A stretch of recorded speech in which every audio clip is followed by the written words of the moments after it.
Ladies and gentlemen, the Freaky Fast Broadcasting on your Wednesday night.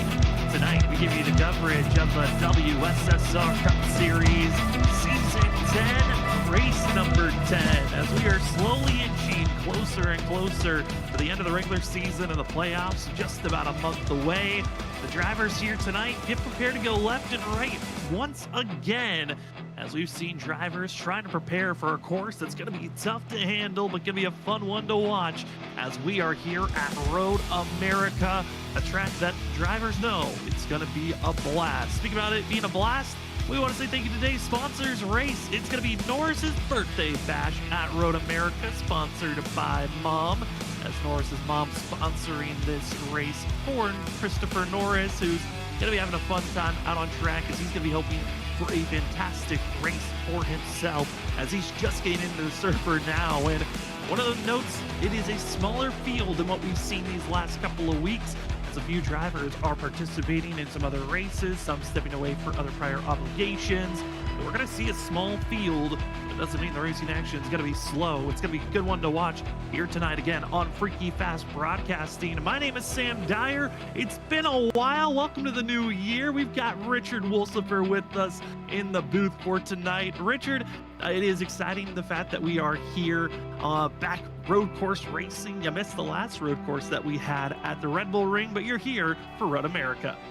Yeah, I'm excited to be back, Sam. I am really upset I missed the Red Bull Ring, but it was great to watch from the spectator's seat, I will say. But good to be here in Road America, one of the very few permanent road course racing tracks here in the United States. A beautiful course to be racing on. Looking forward to see what these drivers can do as they turn left and right on this 4-mile track. And I'm ready for the action. I don't know about you, Sam, but it's going to be a good one. Certainly am ready for it, as the drivers on track going to be ready for some real hot track, as the track temp itself has been extremely high during practice, and it even gets higher into qualifying.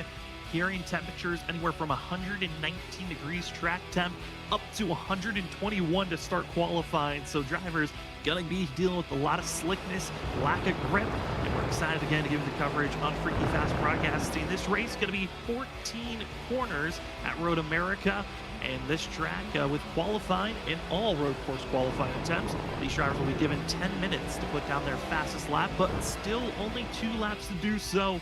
Got to make sure you stay on course. You go off track, get yourself an incident point by hitting the wall, spinning out, touching the grass. That will invalidate your lap time. So all drivers know, stay on the asphalt, stay on the concrete. Make sure you're inside of those white lines to make sure those laps count. As on screen is Vincent Sora on his warm-up lap, as the drivers get rolling and get prepared for this race. Richard, I mean, a track that's going to be extremely warm. I think that's going to be the big question of note of how is that going to affect these drivers, especially in qualifying, where the track temp has just been getting hotter and hotter from practice. Yeah, a hot track makes for a very, very slick race car. These tires are going to warm up just as quick, if not faster as well. So definitely going to have to pay attention to that. They're going to have to keep that car underneath them, even though a lot of drivers, a slick car kind of suits their driving style. So, you know, some of them might be faster than normal, some might be a little slower because they're not used to something being a little loose, but hot track, hopefully it cools off a little bit for them. They can get a little bit more grip, but we'll see. Is this Vincent Sora, who's flying around the warm-up lap, as we believe? Hopefully see some really fast times here as well. It's going to be long laps for them as well. I think around practice they were running about 2 minutes and 11, 12 seconds. So very long track. There's a lot of turns, 15 turns here at Road America that they've got to worry about. So a lot of chances to mess up and a lot of chances to make some great moves as well. So we're now into the last sector, last portion of this track, getting through Thunder Valley. Now going to be taking the final corner before the big climb onto the front stretch for the 51 to start lap number 1. Tonight's race, because of how long the laps are, this course, 4 miles in distance. It's only going to be a quick 35 laps. So say quick, it's going to be quite a long time. Luckily, these drivers will not be having a full course caution be thrown unless there's a blockage that needs a caution to reset the field. But at this stage, there will not be a full course yellow thrown, as Vincent Sora's first lap is officially underway. Looking at the past, this will actually be the very first time WSSR has ever attempted to race at this course. So making a little bit of history here this evening. But if you look at the past of other road courses that we've been at, the hottest driver of note who's been winning almost every road course he's touched, Gavin Rogers, he's going to be the driver to watch out for. Same for Vincent Sora. Those are the two multi-time road course winners of the WSSR. Also Zach Hall, who's got 2 road course wins in his career. We'll see how those 3 drivers elevate themselves here tonight. But of course, Vincent Sora, Gavin Rogers, they've been the fun dynamic duo to watch this season and last season on who's going to win the road courses. And it's been the 51 who's been kind of bridesmaid to watch out for these races. Yeah, Gavin Rogers kind of came in last season, a rookie for the WSSR, and he has just been a phenom on all these road courses that he touches, and racing with him in other series as well. He just is a class above the rest when it comes to these road course races. But hopefully Vincent Sora can maybe pick off and see what Gavin is doing different and maybe be able to be a challenger and not be the bridesmaid since Gavin has showed up. So it'll be a fun race to watch. Hopefully we can see a little bit more battling for there in the front, or maybe we might just see Gavin dominate yet again at another twisty-turvy road course here at WSSR. As Vincent Sora gets around Canada corner, also now going to be going through Thunder Valley as the 51 machine. Touched the gravel just slightly. We'll see if that affects and takes away. Also grazing the grass there, really testing the limits of this course as the 51. And we'll see if this lap is going to count, as a couple of drivers have already crossed the line. First laps were not counting for Danny Cochran. Tom Sinchek's going to be the first driver to get a lap in that will count their first lap, but Joshua Kanata, another driver, put a lap in, invalidated a lap time. Samuel Garcia, lap time didn't count, but Vincent Sora, even with those little grazes on lap number 1, that lap did count, and he's top of the board currently. Yeah, Vincent Sora making those times count, making sure he's not going off track, because like you mentioned earlier, any kind of incident point that you acquire, whether it's off track or even a touch of the wall, that will invalidate their lap. And being such a long course of 4 miles and 15 turns, that's a lot of chances to mess up your qualifying lap. So getting at least 1 lap down, Vincent Sora able to get his first lap down, taking top of the board as well with a 2:12.569. Really fast lap. About half a second faster than anybody else currently, as Gavin Rogers, I believe, is about to cross the line as well, and he will take the top of the board with a 2:11.8, pushing down Vincent Sora to second.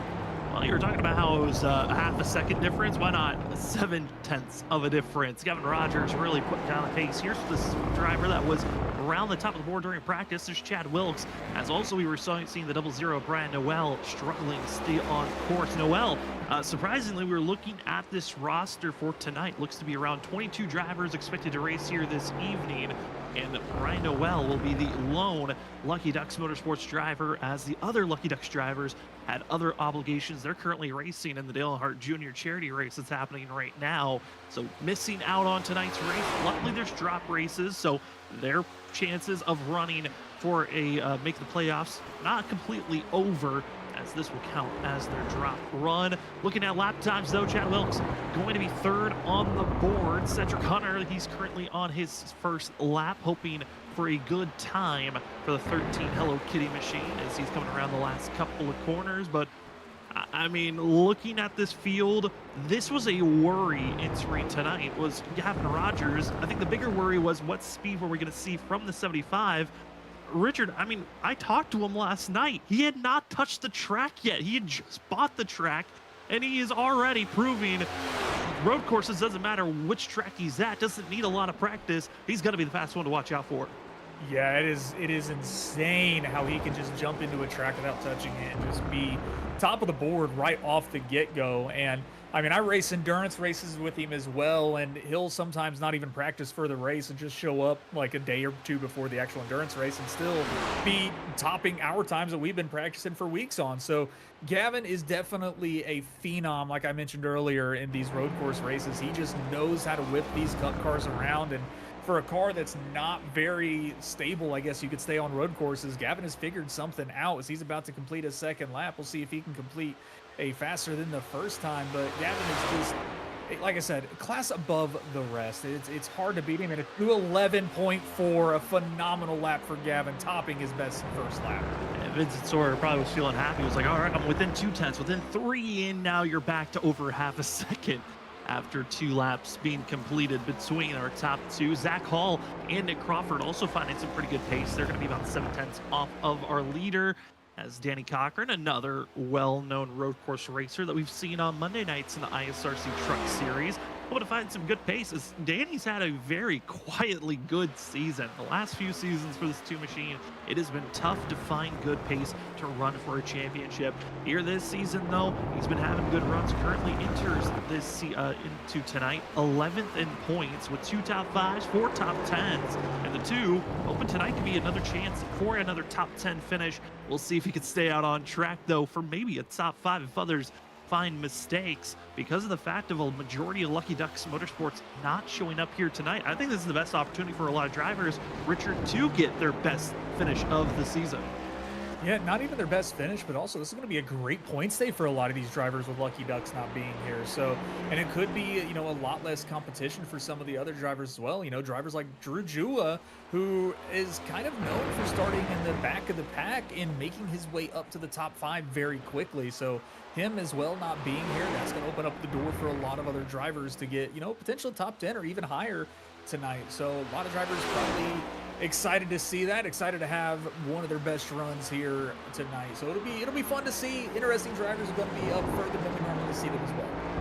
As Danny Cochran going to be testing the fate. Does he have enough time? 30 seconds left on the clock, and he still has a couple of more corners to go around this course. It's going to be close. I think he's got about 10 seconds to spare, and you got to hit your marks, then make the climb up the hill. It's 18 seconds for Danny Cochran. He should be good. Well, this 2 machine put it very close to finishing qualifying again this second lap in. The first lap didn't count. This second one will, with 5 seconds to spare. Danny Cochran crosses the line, but did that lap count? It will. It's 12th on the board for the 2 machine of Danny Cochran. 3 drivers, though, did not put a qualifying time in. That's Ken Campbell, Shane Tarian, as well as Jarrett Talmadge. 22 drivers enter into tonight's race, expecting to take the grid as we enter into warm-ups, where we'll have 5 minutes to take a deeper look at the season and how it's been so far, as well as give the drivers a little bit of more time if they feel like they need practice to hit the track once more before we start tonight's race. So let's start the warm-up off with taking a closer look at the point standings, where, like we said, it can swing very aggressively after tonight's race, heading into next week at the Milwaukee Mile, with some of the drivers missing out on tonight. But those that are at the cutoff line did show up. They need good runs. Looking at the drivers from 12th all the way down to 20th, that's a group of drivers that need a good run. One of those, though, Douglas Newbigging, 20th in points. This race could be his final stamp of saying that he's not making it to the playoffs unless he wins his way in. But looking at Jared Talmadge, Brian McCann, Chris Stitz, they've been finding a lot more great speed recently, and they need that momentum to carry on. Tom Sinchek outside of our top 16 in points, as well as Joshua Kanata, Ali Fonseca. This is their time to pounce, to take these points and go for a chance for the playoff run. Yeah, this race can definitely help out a lot of these drivers, because with the drop week that these drivers do have, I mean, this could be some of their best finishes, and, a race that they didn't have very good will get dropped instead. So this is a great opportunity for a lot of these drivers, especially with Douglas Newbigging not being here tonight. He's going to take this as his drop race because that'll be a 0-point race for him. So instead of, a rougher race that he had, this is the one that's going to be his drop. It's going to be an interesting thing to see with him just outside of that top 16 to make it into the chase or the playoffs there.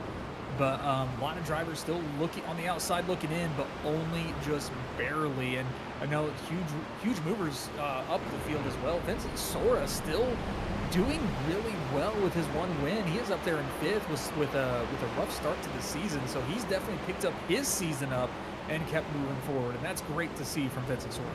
And also of note, with drivers missing out, another driver, Cody Reed, he's all the way down at 26th in points. He needs to be inside of the top 25 for his win to count to put him into the playoffs, and that could bounce out whoever 16th in points is. So that's going to be another driver to watch out for. Cody Reed needs a good finish, wants to finish inside of the top 20, so we can get those points that can carry him forward. As we now move over to how the schedule has been, and we've been slowly inching closer and closer to the end of the regular season. Counting tonight, just 3 races left before the playoffs will begin. at Watkins Glen. And these next races we have Road America here tonight, the Milwaukee Mile next week, and then we finish off the regular season at the 2008 configuration of Daytona. And I've heard these cars on that track, that combo is going to be dangerous. And with some of the drivers going to be in a win and you're in scenario, I think it's going to be a fun couple of races to watch out for, especially with the chaos that the Milwaukee Mile might bring next week. Yeah, I think you're going to have this race as a lot of their kind of, little air to breathe because they're going to be finishing higher than possibly normal. But Milwaukee Mile is going to be a wild race to watch, especially if there's green flag pit stops. Because I can tell you now, Milwaukee Mile is not a fun track to try to pit under green flag. That is a very narrow and very sharp entrance to the pit entrance. So, and it being a very flat and old surface, there's a lot of bumps to it as well. Then with Daytona 08, another old surface for these cars to be running on. These cars do not like bumpy roads, and that's basically what the 08 is. So we're not going to see your typical bump drafting very aggressively like we normally see at Daytona for the 08 configuration. So that's going to be a wild race to watch with a lot of drivers needing a win in your in situation. So there's going to be a lot of aggressive driving and probably a lot of questionable moves for these drivers to make it up to the front. As that is your point standings and schedule so far. As we are in our final minute of the warm-up, this is our time to give some shout-outs. Who are some drivers we feel like we need to watch out for? And I feel like for all three of us, there's just one driver. But I know for myself, I went with Gavin Rogers. Rogers has looked quick. I wasn't sure after talking to him last night on what the pace was going to be for the 75, but he proved he's going to be fast. Richard, I'm curious on, though, who you picked as your driver to watch out for. It might come as a shock to all, but I'm going to have to say Gavin Rogers as well. Just the amount of speed that guy has on road courses, and he doesn't win by small margins either at these road courses. So, I mean, it's almost just a hat in the combat there for Gavin Rogers to win this. With the pace that he has, might as well throw it over to our third person in the booth. We got Robert Moyer Jr., and he's also going with Gavin Rogers. I mean, I felt like it kind of, when you looked at the pace from practice, from qualifying, there was no question. Rogers is the driver to watch out for here tonight to get the win. I think the easiest pick we can make, as long as this race goes the way we're expecting, which is Rogers' first lap breakaway, and then it's just survival after that. As practice is over, qualifying is finished up, and we have concluded warm-ups, it means it's about to be race time here this evening for your WSSR Cup Series Season 10, Race 10. Your Norris Birthday Bash at Road America, sponsored by Mom, is about to be underway as drivers are gridding up. Let's take a look at where they're starting. Up front, Gavin Rogers continuing on his pace of road courses being the dominant spot for him. He also finds himself with his third career pole of the season, as that will also be the leading spot in that position, now beating out James Scioli. To his outside, the driver that's hoping for another good road course run, that's Vincent Sora in second place. Last season's champion, Zach Hall, having a good qualifying. This is what he's really needed, was a good qualifying run. He'll be starting in third place. To his outside of fourth, we find the 74 of Nick Crawford, who's found victory lane here at this course and other leagues. He's open for luck to turn around for himself. Ryan Kelly going to be starting in fifth for the 3 machine as Yin Yang driver and teammate going to be starting to the outside. In the 67 of Larry Yingling in sixth. Cedric Hunter, and as well as the 6 of Chad Willis, going to be back in 7th and 8th. And finishing out our top 10, it's Samuel Garcia in the 50 machine. And in 10th, it's the 26 of Thompson Chet. Starting out 11 is the birthday boy himself, Christopher Norris, in the 38. And just outside of him will be number 2 of Danny Cochran. Brian McCann starting back in 13th position, and Ryan Ferrero out to his outside. Cody Reed, who's still trying to get into that top 25 with that win, starting back in the 15th position. And Josh Canada in the 16, starting in 16th on his outside. Starting in 17th will be Chris Stitz, and Ollie Fonseca is going to be the outside of him in the 18th spot in the 24 machine. Then off into the 19th position is going to be Brian Noel, and Ken Campbell will start outside of him in the 20th position. And just to finish it off, Shane Terrian will be starting 21st, not putting a time down, and Jared Talmadge in 22nd, also not getting a lap down as well. 22 drivers going to be taking the green here tonight. It's going to be a long warm-up lap as the drivers pace around and before we go green, but 35 laps is tonight's distance. Stage will be at the end of lap 10. And with no fast repair, 4 extra sets of tires in pit road. But I think the big factor for us to watch out for tonight is incident limit. We do have a limit on incidents before you are given a drive-through penalty. That is 15 incident points. And Richard, the way we were seeing qualifying, drivers were struggling just complete one lap. That was giving them one incident point there. Having a drive-through penalty, it's going to cause drivers to really focus on not hitting other drivers, staying on course, and that could really influence tonight's race if people are driving off course. Yeah, the off-course is definitely going to be a tough one to keep out for today, especially it's like the carousel turn 9 and 10. That is a very long, winding, sweeping turn, so that can be one of the easiest spots that they can get loose if they get on the gas a little bit too much. And if they do that enough, that 15 incident point limit will catch up really quick. Like I said, it is a long race. It is a long track. So there's a lot of opportunities to get that one little X, and those will accumulate a lot quicker than they think. And also, we have penalties that are carrying out into tonight. Some drivers are being sent to the end of the line after penalties that were given out after last week's race at Darlington. One of those is going to be Cody Reed, who was sent to the end of the line as well. Going to be Ken Campbell sent to the end of the line, and luckily got his penalty reversed. But Kevin Rogers almost found himself with a penalty last week that really could have hampered a good evening for himself, but the 75 will stay up front as that appeal did successfully go through. So our front runner is going to be all staying where they're at. Ken Campbell again will go to the back of the line, as well as the 25 of Cody Reed, as the drivers are pacing around the middle of this course, where we're going to be seeing drivers struggling to stay on track in these spots of the corners 5, 6, and 7 before you do the hurry down that we're seeing these drivers get prepared to go down. Richard, I mean, this course, 4 miles in distance, it is a massive track, and there are a lot of places that you do not want to go off course. Yeah, there's a lot of places you don't want to go off course, but it is 4 miles through the beautiful woods of Wisconsin as well. So a very beautiful facility to be racing on here, even in the sim. So a lot of places, a lot of narrow parts of this race as well. And we've seen some major wrecks also in that, like IMSA in the real life there. There was some massive wrecks in one of the long straights that I do believe in the Kettle Bottoms area, where one of the GTP cars just completely decimated the wall. So there's a lot of narrow spots in this track also where you could completely destroy the cars, and the track could potentially get blocked. And, you know, not going to say it's going to happen, especially with only 22 cars and they get stretched out, but a lot of places to mess up, a lot of places to shoot off the track and still hit walls. Right here is the king, one of the fastest corners these drivers will take, and it is a danger spot as we head into Kettle Bottoms, where the drivers are going to be snaking their way through. Very quick, snappy spots, but very narrow. Like you said, in real life, this portion of the track can be so dangerous to watch out for as they're going as fast as they possibly can, heading towards Canada Corner, where it's a corner that for some they enjoy, others hate, but it's the sand pit that could be the most interesting thing of note, because with iRacing's new debris dirt added factor to racing, that corner can get tougher and tougher each lap, with drivers going off course and dragging dirt onto the racing surface.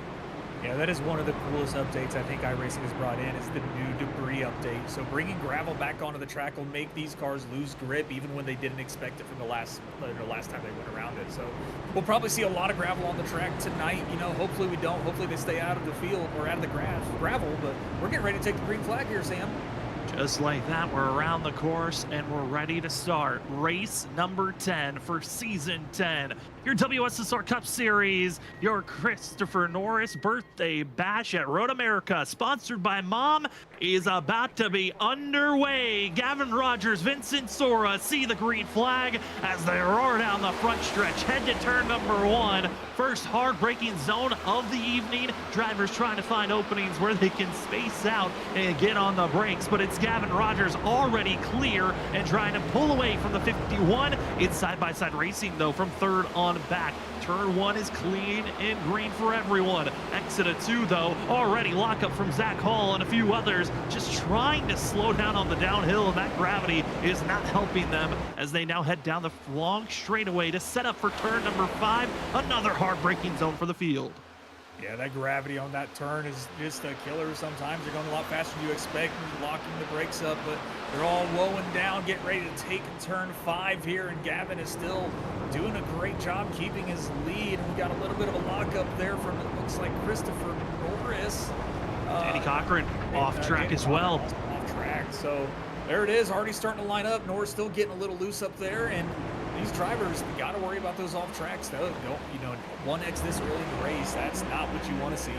Absolutely not. Again, if you grab yourself 15 incident points, that's 1 incident point for going off track. You get multiple incident points for making contact with other drivers. If you grab 15, you have a drive-through penalty that you must serve under green flag conditions, and the field knows it is going to be tough to stay on track with maximizing your pace around this course. Going off course and going a little bit off course can really give you an advantage. It's figuring out the timing of when to utilize that incident point that can give you great successes. Oh boy, hold on. Norris with a big slide. Same for Chad Wilkes as the drag race down to Canada Corner for 7th place gets a little bit more interesting. And Norris, the birthday boy, wants to get himself in trouble here early, but holds on. And the fight for 7th continues to roar on as well. That's exactly what you were talking about earlier. Sam is the kink, is one of the faster turns they'll be taking here at this track, and Norris had a little bit of a moment there and got really loose, but was able to keep it under control and keep it straight, because that is where a big wreck can happen. But he did a good job on Norris' birthday boy, keeping it straight, not getting into trouble. A little bit of loose, not a big deal, because the car's still clean. He's still green, and he's still about to make a pass on Chad Wilkes here as he goes side by side as they get ready to head into turn 1, and a big lockup up front. But it looks like he's able to keep it straight as well. So Christopher Norris backing off, not making the pass on Chad Wilkes, except he's got the run. He's got to make the pass now. As Norris, I think Wilkes might have recognized he's got to go for the crossover move. Made Norris feel a little bit too secure that he had that position. Slowed down a little bit too early, and Chad Wilkes gasses it up and outbreaks this 35 machine, as Christopher Norris having a new scheme here tonight, as he is now turning 18, no longer a minor, now an adult. It's been crazy to see this kid grow as a driver and as a person, and the 38 machine trying to make his way forward in this race, and you can already see the debris is already on track. We're seeing drivers trying to keep themselves straight in lap 1, as Norris already gives a huge contact to the 6th. But I mean, Richard, the grip levels are already going to be starting to fade away as dirt's on the track just on lap 1. Yeah, got a little bit of the gravel there on the track, so a lot less grip in that area, but the driver's still getting through it pretty easily. But a little bit of a braking situation there between Chad Wilkes and Christopher Norris. Norris gets in the back of a little bit and gets a little loose, but still keeps it straight. Both cars are clean, no wreck yet. They're doing a great job. And Norris is looking to try and challenge him again as we ride along now with Zach Paul getting up there, challenging in the top 5, doing a good job. And running 4th currently and Gavin's still within a good vision of all these drivers here in the top 4.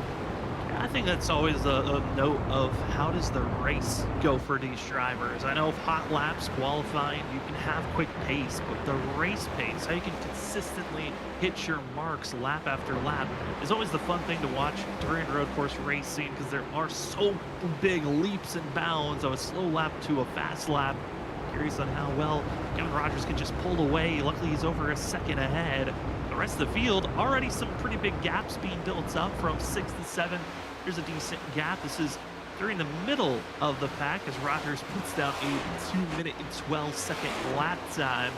And that is a wicked pace for himself. You can see the small little gaps that are already building up of the difference of speed. In the middle of the field, looking for practice to qualifying, everyone seemed to be within about 2 to 3 tenths of each driver around them. Curious on where the field is going to expand a little bit more, as you're seeing one of our biggest movers of drivers that did not put a qualifying time in. It's seeing Shane Terrian on the move going forward to attack Chris Stitz for 14th position.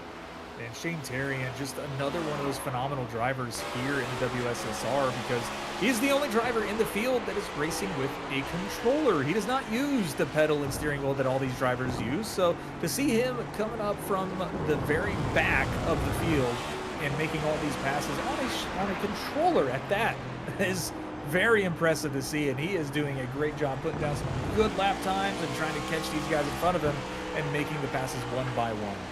Yeah, Shane, his career on how he got to iRacing has always been an interesting one, just because I know him personally and I've watched him go from racing consoles and always having used a controller and just naturally progressing, carrying the controller over to iRacing. Everyone can do it. It's one of the ways you can race on the service. With the simulator, most people feel like you need the wheel and pedals, but seeing the 9 machine throughout many years has used the controller and has found his different ways to keep pace. Here, speaking of pace, here's the 74. That's going to be Nick Crawford. Real aggressive movement in Canada corner. Thought he had an attempt there to outbrake the 51, but that was a little bit overzealous attempt there. The 74 machine, luckily no contact for that battle for second. Yeah, Crawford trying to make a move there to take the second place from Vincent Sora, but not able to get his nose where he needed and keep the grip level, so he decides to back off, and he will try again later as he tries to catch back up to Vincent Sora's rear bumper. But Vincent Sora running second like we were expected, and Crawford here, Nick Crawford doing a really good job, just kind of right along in his draft, going to buy his time, get close as he can, and make the aggressive move to take the spot when he feels it's about the time to do it. And look back at the road course this season. The only one we've ran so far was back at the Red Bull Ring. Nick Crawford came away second in that race, just 8 seconds off of Gavin Rogers. Chad Wilkes did come away third, with Seth Knoll going to come away in fourth in that race. So seeing some of those similar drivers at pace in past road courses, carrying it over to this one. And we're seeing Crawford, again, that battle for second, going to continue to rage on. One driver, though, of note, seeing the 3 of Ryan Kelly. Pretty good run for himself, currently riding in 5th place where he qualified and just trying to stay close to the pack ahead. I mean, Richard, road course racing, sometimes it's you just racing the track more than your competition around you. Yeah, especially since there's no cautions for stage, and we really don't do cautions for cars just spinning off into the gravel or anything like that. It's pretty much just a time trial race for these drivers unless they're around anybody. So it's basically you and the track.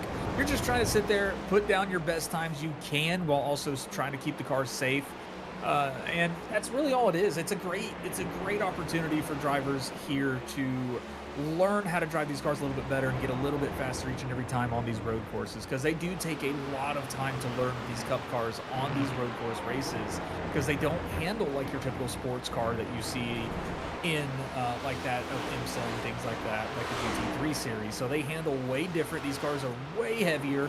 They do not tend to stick very well and have a good weight ratio or weight balance change. So they're definitely a lot more difficult to drive, and just being able to drive the track and drive your race here is really what the name of the game is. Yeah, one driver already having early troubles. Not exactly sure on the reasoning of why he's still sitting in pit road. There's no required damage flag. That didn't look like he went over the incident limit, but Jared Talmadge currently sits in pit road and still getting service done for himself. Cody Reed, driver who had to start actually in pit road, trying to make his march to catch up to the rest of the field. Such a struggle with such a small field that we have. Starting in pit road was going to hurt this 25, as he is currently 17 seconds off of the driver ahead of him, which is Ken Campbell. This 25 is going to have a long race to catch up to the rest of the field, as he was hoping for a good points day. Again, with some of the drivers not showing up, he still will maximize a point gain, but will it be big enough to get him inside of the top 25 points heading into next week? We'll have to keep our eye on it. Ken Campbell, he has had a resurgence really in pace. It's been fun to watch as he is partnered up. Saw him make the update and announcement about a month and a half ago with the fact that he is partnered up with Team Conti Racing. The 15 has shown great pace at the ovals. Here at the road course, though, again, he was one of those drivers that had to start at the end of the line with a penalty. A little bit lacking in pace, but for Ken Campbell, I'm loving his oval speed that we've seen in these last couple of races. Yeah, Ken Campbell has really been impressive on his increase in speed in the oval racing side. So, like you said, having a struggle here, being hey to start at the end of the line here at the road course, and it's really hard to get up through the field. Also, that many cars working on the pace. So, but we still got a lot of oval racing left. Ken can really shine still on a lot of these courses coming up. It's going to be great to see.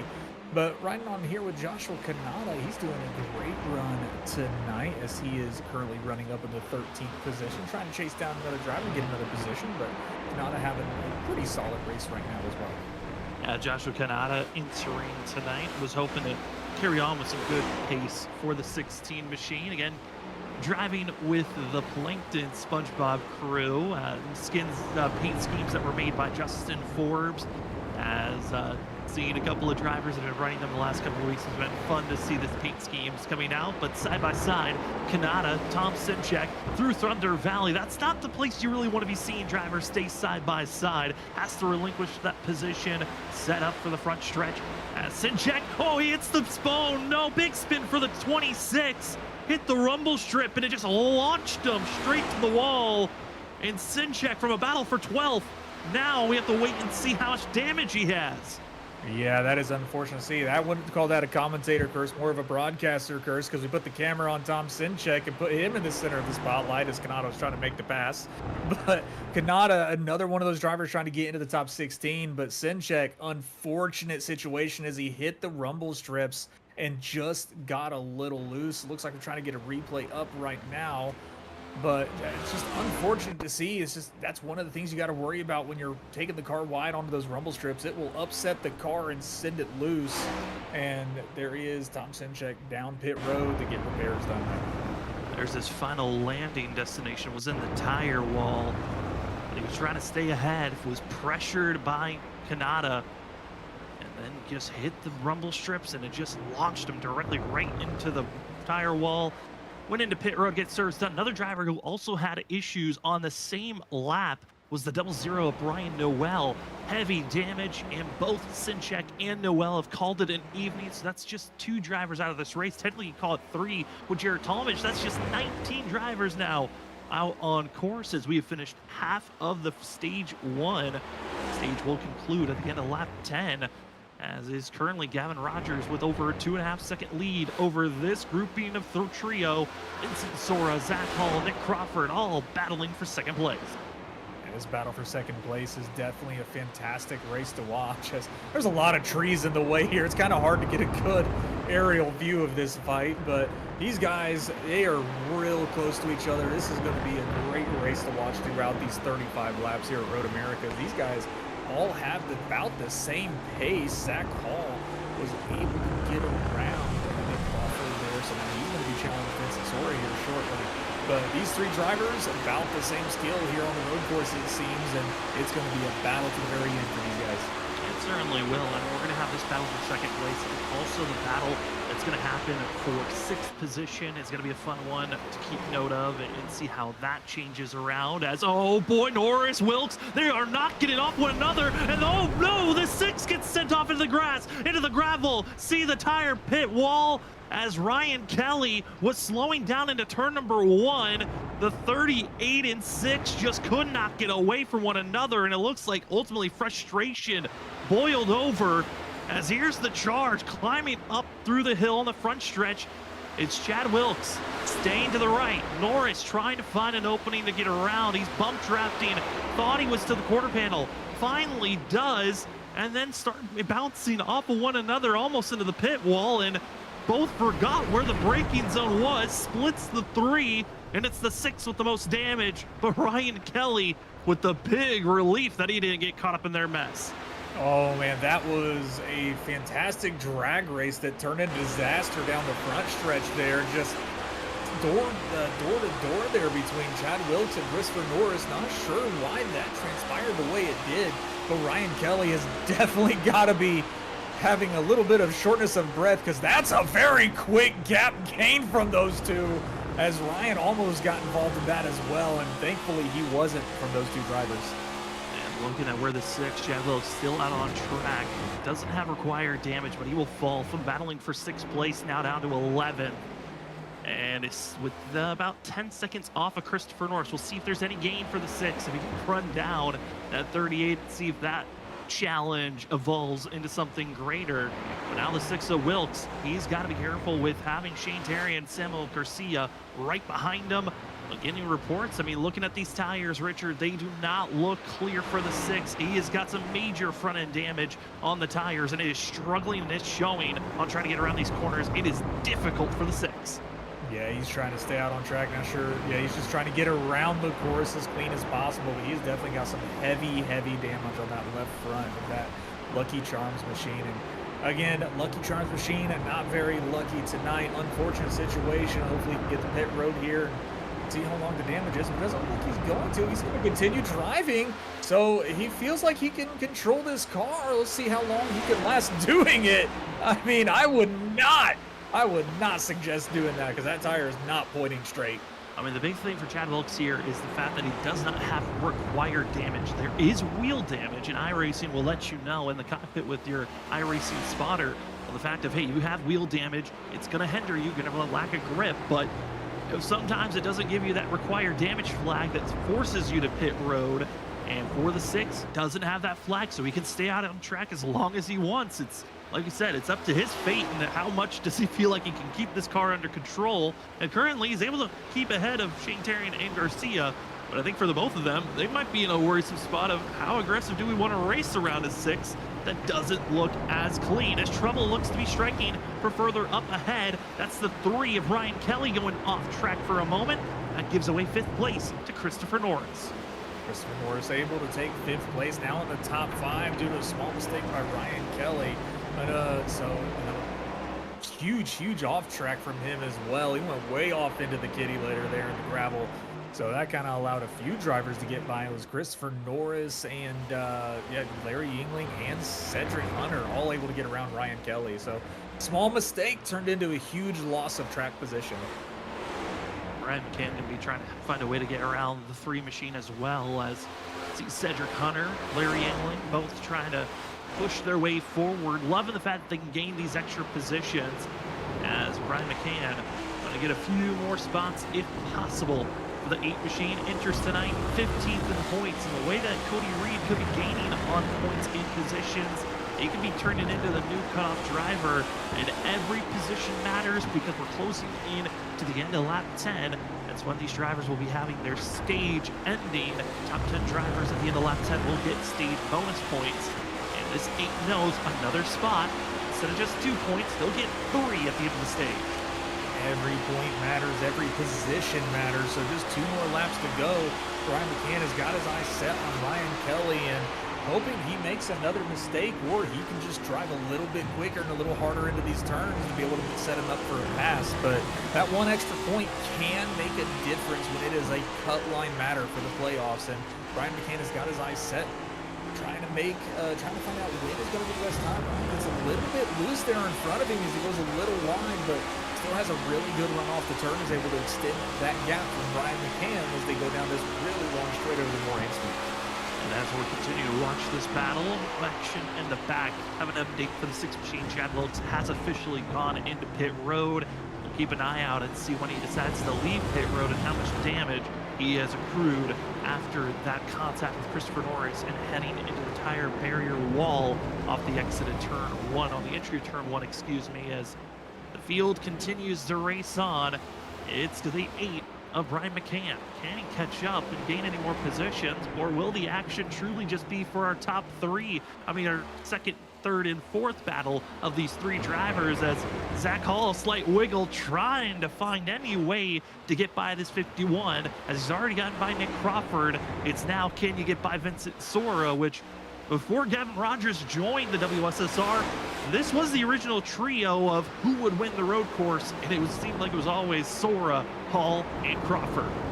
Yeah, these 3 are putting on one heck of a show for this fight for second, and Zach is doing everything he can to try to catch Sora, but we still have a long race, so he still has a lot of chances to be able to get him, but Nick Crawford's kind of gaining a little bit. Nick's looking to take that 3rd position back away from Zach Hall, as Vincent Sora's pulling a little bit away. Seems like he's got a little bit more back in speed at the second half of the track, but they're coming up the front stretch here in a long hill climb as they head all the way down into turn 1. Sora's got one nice lead ahead of him, and Nick Crawford's looking a little low. He might look to try to make a move. Nope, just going to fall right back behind Zach Hall as they go around turn 1. One of these drivers used to race in the back in the day. It was always be patient with one another, and if they make a mistake, I'll pounce on that spot. Otherwise, we'll just stay in line. Currently, that seems to be the strategy for second, third, and fourth currently. There has been swapping back and forth for position for back in 11th place. Simon Garcia able to finally get by Shane Tarian for 11th place, but we are officially on lap 10. This is the final lap of the stage. There will not be a full course yellow thrown. Top 10 drivers, when they cross the line, will be awarded points for themselves. For Gavin Rogers, trying to continue to expand his entering here tonight of the points lead. Vincent Sora, what a recovery he's had after a dismal first 3 races of the season, where he finished outside of the top 30 for all 3 first races of this season.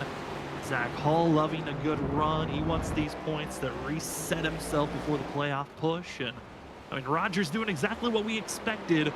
Get away and then just settle in and minimize the mistakes, and he's doing just that, Richard. Yeah, he is doing a great job just settling into his groove, his rhythm, and he's just clicking the laps away without anybody around him. He is in a comfortable spot.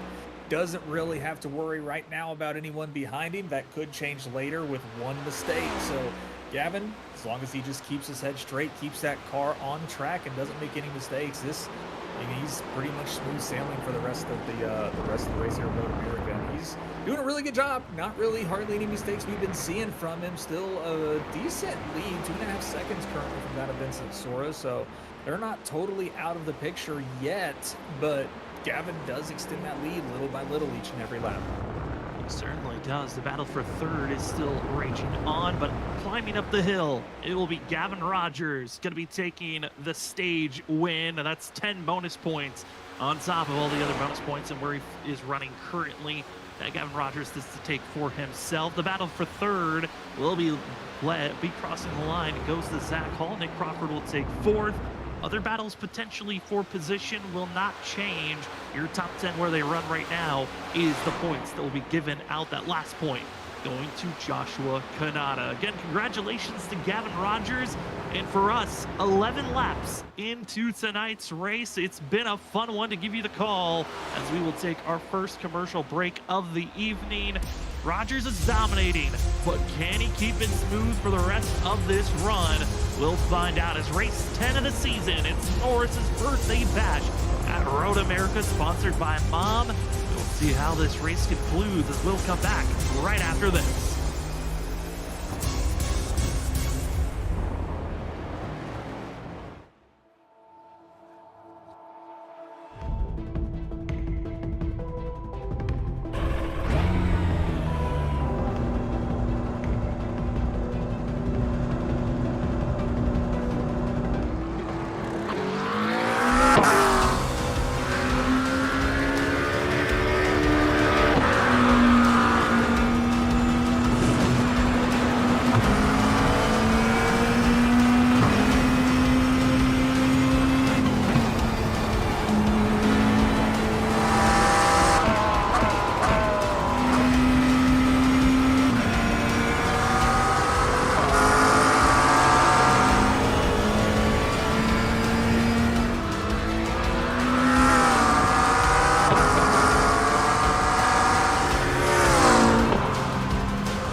Welcome back, ladies and gentlemen, to the WSSR Cup Series road course racing for race 10. Your Norris birthday bash at Road America, sponsored by Mom, is currently underway. Your leader is Gavin Rogers, but for how long could be the question, with Vincent Sora finding some good pace. He's trying to run down and close in this gap. It was up to 2.5 seconds. It's now back down to 2. And Vincent Sora's been finding the quicker pace over these last few laps, hoping to continue on with that push, but it looks like it might have been just a one-lap fall apart for a quick moment for Rogers. He's finding that pace right back up, but other battles are happening on course. They've been looking a little bit more hesitant on the danger side. It's the battle for 5th. Larry Yingling, Christopher Norris, Cedric Hunter, Ryan Kelly, as well as Brian McCann, all in line. But it's the birthday boy of Christopher Norris that's been giving us the most worry after a contact moment between the 38 and the 6 of Chad Wilkes. It almost took out Ryan Kelly, and luckily didn't take out the 3, but it did hinder the 6, who had to go into pit road and get service done. He was in pit road for over 8 minutes, and finally he's back on track 4 laps down. We'll see if the 6 and the 38 ever get close to one another again, but it has been a hectic in some aspects race, but quiet in others here at Road America on your Wednesday night here on Freaky Fast Broadcasting. Thank you for joining with us. My name is Sam Dyer. With me is Richard Wolsifer. And Richard, I mean, watching these battles, the battle for the lead still staying pretty stable, but it's this one that seems the most chaotic and unknowing if it's going to burst in our face or if we're just going to be staying stable with them right on top of one another.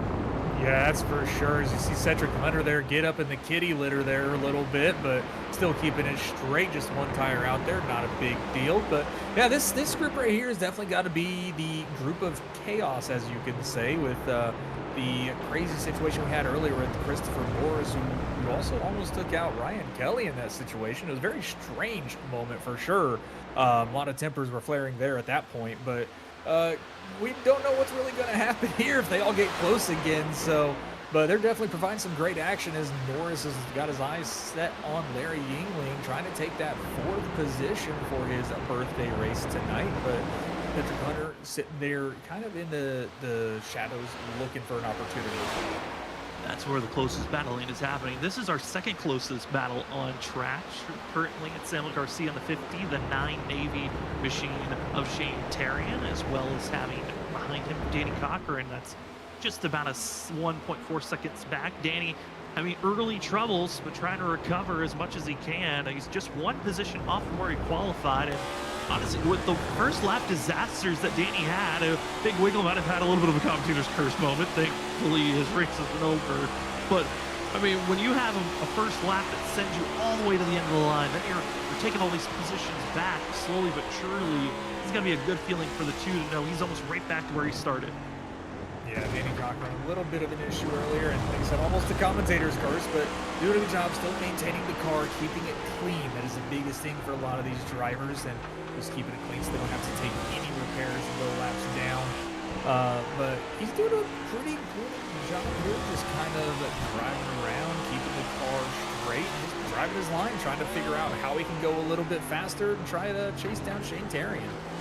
Find a way to get there just a little bit quicker, as other drivers ahead of them back to the battling that was happening for 5th, 6th, 7th, and 8th. It looks like it's really now split up into just 2 battles that are happening. You've got Cedric Hunter trying to hold back the 3 machine of Ryan Kelly for 7th position, and then in front of them, the battle for 5th continues on, as it is Norris trying to put as much pressure on the back bumper. Kelly as well trying to put pressure on the Hello Kitty machine.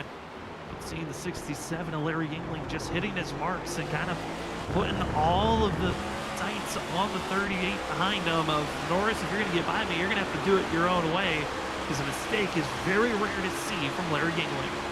Yeah, and the problem is your own way could be another situation like he had with the 6, so that might not be the way that Larry wants to happen. Hope that doesn't happen again, but I mean, Christopher Norris has definitely got some pretty good pace. He could potentially still get Larry. And like you said, just waiting for that mistake to happen unless Norris wants to get aggressive and dive it in. But he's getting really close right up on the bumper. Might give him a little bit of a touch, but Larry's still getting the run off the turn. And Christopher Norris not being able to get that pass done quite yet. That's the thing with just racing in general. When you catch a driver, just not an opportune time to go for a pass, because it looks like Yingling going to give up the spot to the inside. Christopher Norris dodged down low. Yingling trying to go for the crossover move. Parking it is Norris in the center of the corner. They'll stay slightly side by side up in turn number 6. Yingling throws it down to the inside, out breaks the 38.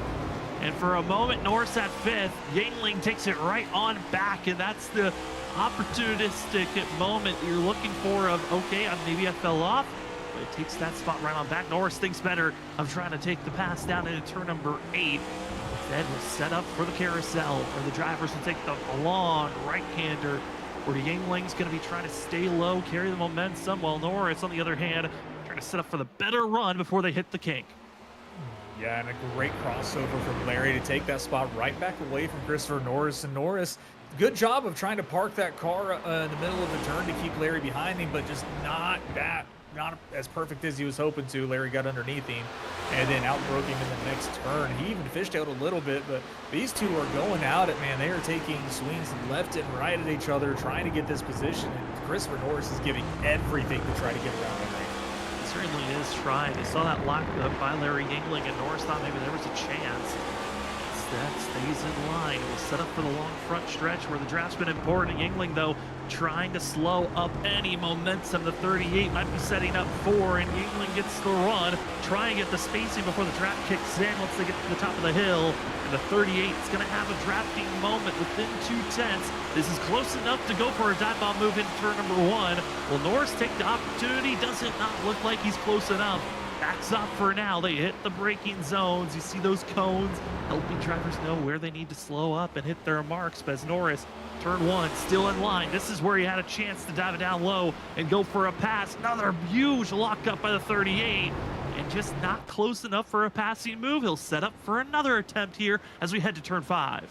Yeah, that is the one thing about road course racing is there's very few passing zones really, unless you want to get really aggressive. So it's a lot of sitting behind someone and waiting with such a long course of Road America that, I mean, a lot of impatience can happen. You can make wrong moves and make a mistake trying to go for a pass. So it's a lot of planning for the future, trying to wait for that right moment, that right turn instead of straightaways to make your move. And that's really what Christopher Norris has been trying to do, is just kind of bide his time and look for that moment, get close enough, and then make the move when it's about to count.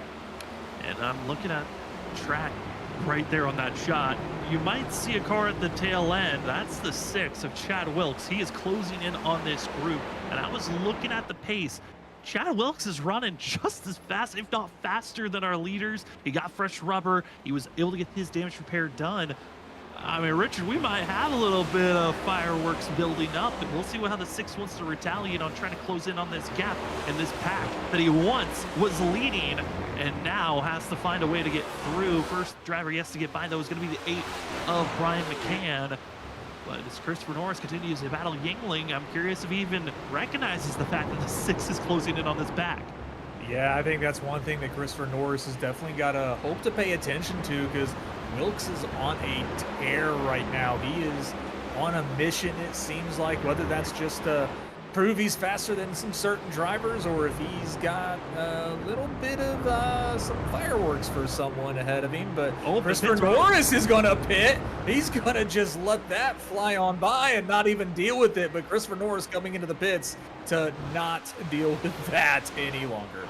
And that's a lap earlier than I was expecting. I thought we was going to be with 18 to go. That would be splitting up this race in half. Instead, Norris pits a lap sooner. These drivers are good on fuel once they make a pit stop from here to the end. It was going to be a one-stop race. And another factor of, do you take tires? I know that's been kind of a back-and-forth deal for drivers in the past with this next-gen car. It's so unique on the fact of sometimes it's faster just to take fuel only. Curious on how that might affect some drivers to watch out for, but if you're Christopher Norris, looks like it's packet full of fuel, take off and go. I didn't see the tires go up, so it's fuel only for the 38 as he's back out on a track. Yeah, that is a very interesting decision and strategy call when it comes to the Cup cars, these next-gen cars on the road courses, because the tire wear just doesn't seem to actually be there. So I mean, taking a full tank of fuel is the exact same amount of time as taking all 4 tires, but pitting as early as Norris did, that could be, not the case. So, but, you either go out there on cold tires and be a little bit better on the tire wear, but you're going to have a lap or two. The tires are still cold. You're going to have to get them warmed up because the car's going to be really, really loose on colder tires. Or you keep the tire wear where it was if it's not too bad, and your tires are already warmed up and have the grip to be able to continue running down these faster laps. So it's definitely a fun strategy call to see what these drivers do and see what best fits their driving styles. Also, I'm curious if we can bring out the weather for today's race. As talked about it during practice, the track temp was up to 119 degrees Fahrenheit. Well, the racetrack for qualifying was at 121. We're up to 122 degrees track temp. Air temperature around 80 degrees. The wind has been fluctuating up and down from about 8 miles per hour up to almost 15 at moments. But this race so far, gotta say, it has been a fun one to see, as the weather playing a little bit of a factor to watch out for. Yeah, and we got a little bit of beeping noise, and that is actually something a lot of these road courses have for the sports car series, where when a car enters pit road, you will hear a beeping noise, and that will just be a notification saying that a car has entered pit road. So if you're wondering what the beeping noise is, if you hear it, that's just cars entering pit road, as we've got Danny Cochran diving down into the pit road right now. You'll be able to hear it right here as he enters. But it's right around Shane Terry now down the front stretch, and this is about the time these drivers are pitting and taking their fuel and or tires, and we're a little over halfway through this race here at Road America. Zach Hall and Nick Crawford were those initial 2 beeps that we heard. Danny Cochran saw on screen going pit road to get service. Interesting to see Zach Hall 2-tire call for himself when he made his pit stop. Looking at Nick Crawford's stop, I believe he went with fuel only, and Zach Hall went with left side tires. I'm curious on how that might be influencing his race moving forward. Other drivers of note that I'm looking at, Danny Cochran, looks like he went with fuel only for the 2 machine, as the rest of the field, I mean, who takes 2? Who takes just fuel only? I think that's going to be a curious note, because I don't know if that was a planned tire pits call for Zach Hall, but taking a gamble compared to the rest of the field. Yeah, and it's a question of which tires do you take if you take tires, and Zach Hall only taking 2, taking his left side tires only. I can definitely see that being the right ones to take, the left sides, that is, because there are a lot more right-handed turns, which puts more weight and more stress on those left tires. So there's a lot more wear going on those left side tires than the right ones. So that's probably what Zach Hall was thinking, and maybe helping rotate that car a little bit better on those right-hand turns. One driver that did take all 4 new tires, Cody Reed, going to be only back in 18th position. Again, started on pit road. He's been struggling to catch up to the competition as they built such a gap.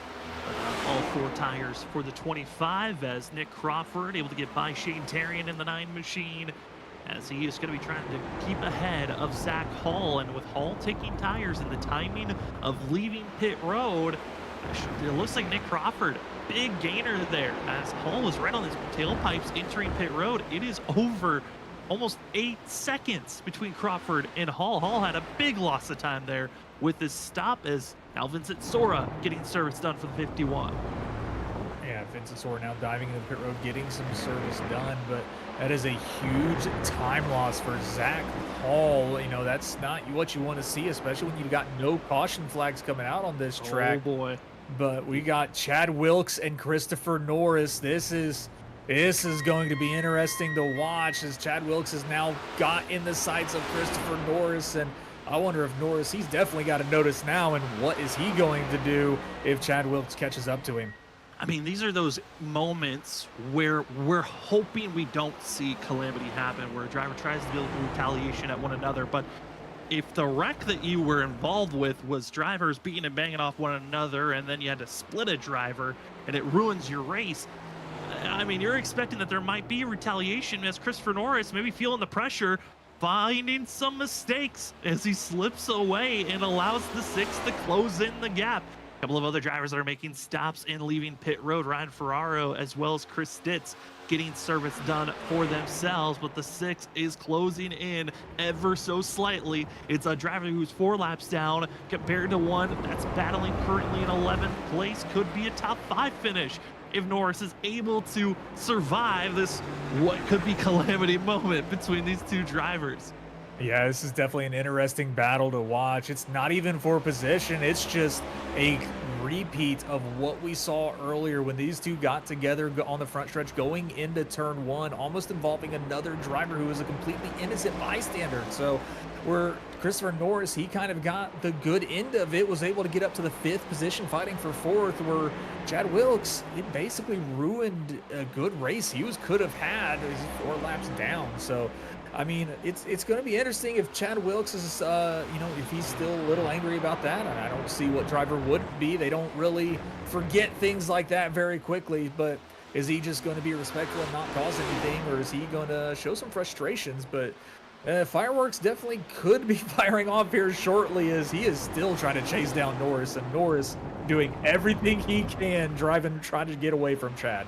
You say get away. I think if anything, he's keeping it closer, making a couple of mistakes here and there that kind of brings the 6 back into the picture, as the 6 did make a pit stop, fuel only, as that was over a lap ago. So these two drivers will be on top of one another until one gives up the other position, or they'll stay like this to the end, as both drivers should be good. Update on the drivers up ahead, though. Gavin Rogers, fuel only for the 75 machine. Nick Crawford gain time, as black flag going to be given out, I believe. Looking at it, it will be Brian McCann speeding on pit entry. Hate to see that for the 8 machine, but here's now a battle for position with also having the lap car behind. It's Wilkes putting the pressure on Norris, as he will not allow the 38 to try to go for a pass. Instead, we'll try to get by him as cleanly as possible and show, hey, I've got the faster machine and I'm willing to play maybe a couple of games here.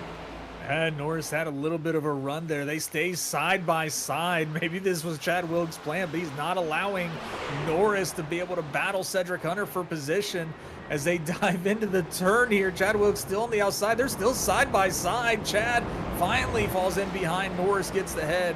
Now he can try and make that run to catch up back up to Cedric Hunter. But Chad Wilkes still hot on Norris's bumper, trying to chase him down. This is a very, very exciting on-track battle, even if it's not for position. Yeah, who will have rivalry? Who will come away with the war victory for themselves? Going to be the true question, as the battling for the lead, well, that gap has disappeared. Reason why? Gavin Rogers made a mistake on pit road, losing over that full 2.5 seconds to Nick Crawford by his pit stall. I think might even have slid through his box, as he gave up so much time, while the 74, on the other hand, is now within distance. It's a half a second, and Nick Crawford is there, right on the tailpipes of the 75.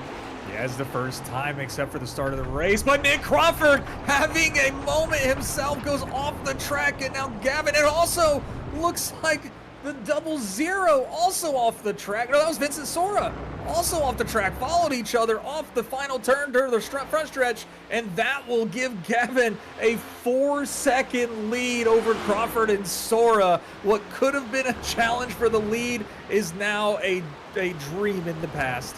Went from worry to thank goodness, as over the radio, Vincent Sora immediately just said, was there oil on the track? Because they both just slid off almost the same exact way, just lack of grip when they hit the brakes, and it went straight. And what was it looking exciting? Now just turns into, we'll go back to Christopher Norris's battle, and can he survive? As seeing the 74, I think this went a little bit too far back, but seeing the battles for these drivers, I mean, Richard, this just went from a chance to see greatness for battling for the lead to Kevin Rogers. You don't have to hold your breath anymore. It just hit your marks. Be consistent. And this race win looks to be yours, as drivers that are battling side by side. Here's the battle for 11th. It's Danny Cochran, Shane Terrian going back and forth between one another. Yeah, Danny Cochran able to get around that of Shane Terrian. A great battle between those two, as well as the controller seems to fall a little bit behind, but he's still going to get up there and challenge Danny Cochran for that position. But a great battle between those two. But yeah, like we were saying about Gavin Rogers, it was a little bit of a worry there. Had a small mistake on pit road, like we mentioned. So that has to be a breath of fresh air for Gavin. A small mistake by him on pit road, followed by big mistakes by those of second and third place. And as we were staying on board here, Christopher Norris able to get by Cedric Hunter, so has a little slight buffer between himself and the sixth machine of Wilkes, as well as Ryan Kelly. That's a four-car grouping of having 6th, 7th, and 8th place position battles in the mixture here. The lap car of the 6th, currently 4 laps down, is showing that he would have had pace to be fighting with this group just outside of the top 5. That's Larry Yingling, a better entry into pit road, better exit, the 67, who once was challenged by almost all these drivers in this pack, has over a 3.5-second lead over them for 5th place. Yingling kind of in a similar place that Gavin Rogers is in. Just hit your marks, and a great finish is looking in front of you. And sometimes that's all you need is just, an easy, just hit your marks, no mistakes, drive the track and nobody else around you, and just have that good finish that you so deserve. So with this battle right here with these 4 or 5 cars for this 6th position between Norris, Hunter, and Kelly, with Chad Wilkes still just kind of lingering there in the middle of that group. This is an exciting race to watch, and this is just a matter of biding your time and waiting for that right moment to pounce and who's going to make the mistake. But Christopher Norris doing a fantastic job here in the 6th position, leading this group and showing he has the pace here at Road America. Yeah, Richard, I know that you've got a lot of experience of doing road racing and iRacing. When you're in packs like this and you're 22 laps into a run, how mentally draining is it to make sure that you're still hitting your marks with this close of a pack on top of one another? Oh, it is definitely a lot of nerves going through your head, because it's now you're worried about hitting your marks, but you're trying to make sure that you can keep those guys behind you as well, because there's different lines you take when it comes to road course racing. You have your typical line that you're just kind of driving around. You have defensive lines and offensive lines. So there's definitely different racing lines around this track depending on the situation you're in. So, I mean, Norris, he's definitely not out of the weeds by any means with these drivers kind of lurking behind him. But when you're behind a driver you're wanting to pass, it's not like speedway racing, in an oval where you can make a pass going into turn, any turn you want pretty much. You have to wait for the right moment, get the right momentum, and make the smart decision on when the great time to pass is. Through the kink, going to be the 38 and co behind, as this is one of the closest battles on track. The other close battle is that battle for 11th place between Danny Cochran and Shane Terrian, as these two through the carousel. The 9 lost this position to Danny Cochran 2 laps ago, but has been keeping it close, been seeing mistakes and an opportunity to maybe go for an attempt at Canada corner, as the 9, huge slingshot through the kink, keeping his foot in the throttle as they fly through Kendall's bottoms to Canada corner, and the 9 not close enough for a pass attempt, but close enough to maybe put the pressure on the 2, as Danny Cochran needs to stay on the racing surface and almost went off into the gravel pit there. Yeah, almost went off, got a little bit into the dirt there, but not a big deal. But Shane Terrian is definitely pressuring him, so that puts a lot of pressure on that driver in front to not make a mistake. The closer you get, it definitely fills up that rear view, and it gets your nerves on the edge there a little bit, because now, you can't make a small mistake at all, because once you make even the slightest mistake, you don't have that buffer to be able to get back into your groove. You've got that driver right there in your shadow waiting to pounce. So it gets a little sketchy sometimes when that driver's right behind you, because the nerves shoot through the roof at that point, because one small mistake can really mess you up and get them around you. It certainly can, as Terrian continues put that bumper right in every spot that mirror is getting full of, as Terrian continues to try to keep his way forward. Here's that group of 4 that we were keeping our eye on, as Christopher Norris is starting to pull away. We almost had a full second over the 13 Hello Kitty machine of Cedric Hunter. Now we look back from Hunter to see the 6 of Wilkes, who's just staying in this fight. Behind Wilkes is the 3 of Ryan Kelly, who, for Kelly, qualified 7th. He still qualifies, 5th. He's fallen out to that 8th place position. He's hoping to get some of these spots back. The free machine, I think after that scare between the 9 and the third, I mean the 6 and the 38 earlier in the race, it hasn't shown the same confidence as Wilkes, keeping his foot on the throttle and getting a little bit of a taste of the grass off the exit of the kick. And get a little bit of a taste of the grass, kicks it up. It's a wild thing to see how much that grass, it's like a little rooster tail basically whenever you get that grass flying up. And it kicks it out onto the track. You know, it's not just the gravel, it's not just the dirt, but the grass can get up on the track as well, and that can cause some traction issues too. So, but Chad Wilkes still just hanging in there with Cedric Hunter. Cedric just kind of leading that small group of 3 as Christopher Norris seems to just be slightly walking away from that group and setting his eyes on Larry England, trying to close that gap in. A 3.2 second gap between him and Larry. Well, as we are closing in to a 10 lap to go window, I think this might be a perfect time for us to take what could be our final commercial break of the evening, as battles all around the course try to find a way to slow it down, ramp it up. But up front, it's been all Gavin Rogers, over 4 seconds ahead of Nick Crawford, as well as Vincent Sora, Zach Hall, and Larry England, your top 5. You've been watching the WSSR Cup Series for race number 10 of the season, your Norris Birthday Bash at Road America, sponsored by Mom. We will be back right after this with more great racing action. You won't miss a thing as we're side by side, but we will see you for the final 10 laps in just a few moments.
Welcome back, ladies and gentlemen, to Freaky Fast Broadcasting on your Wednesday night. It is starting to get a little bit more heated action as the battle for ninth place is underway. It's Samuel Garcia, Joshua Kanata, Shane Terry, and Danny Cochran all on top of one another for 9th, 10th, 11th, and 12th position. As race 10 of the Norris Birthday Bash at Road America, sponsored by Mom, has had a couple of ups and downs. Chad Wilkes has officially called it a night. That's going to be the fourth driver that has called it an evening, joining Tom Sinchek, Brian Noel, and Jared Talmadge this evening. Gavin Rogers is up to almost a 6-second gap lead over Nick Crawford as Zach Hall and Vincent Sora have had their slight duels under that commercial break. We've also had Larry Yingling and Christopher Norris swapping back and forth on their positions, as Cedric Hunter has been now caught in being challenged by Ryan Kelly. But this is the closest pack of four that are on top of one another. And Richard, I mean, this grouping of drivers, they've had their ups and downs here tonight, but this is your time to pounce to get your best finish you could with less than 10 laps to go. Yeah, this is a battle for the top 10 right here. So 2 positions up for the top 10 for grabs, currently being held by Samuel S. Garcia and Joshua Kanata.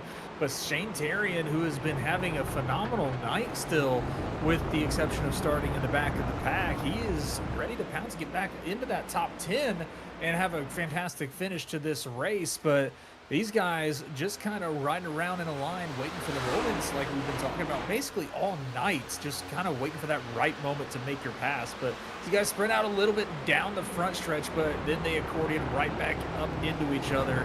So this is going to be one fantastic race to watch if these guys can stick around and stay close to each other for the last 9 laps of this race.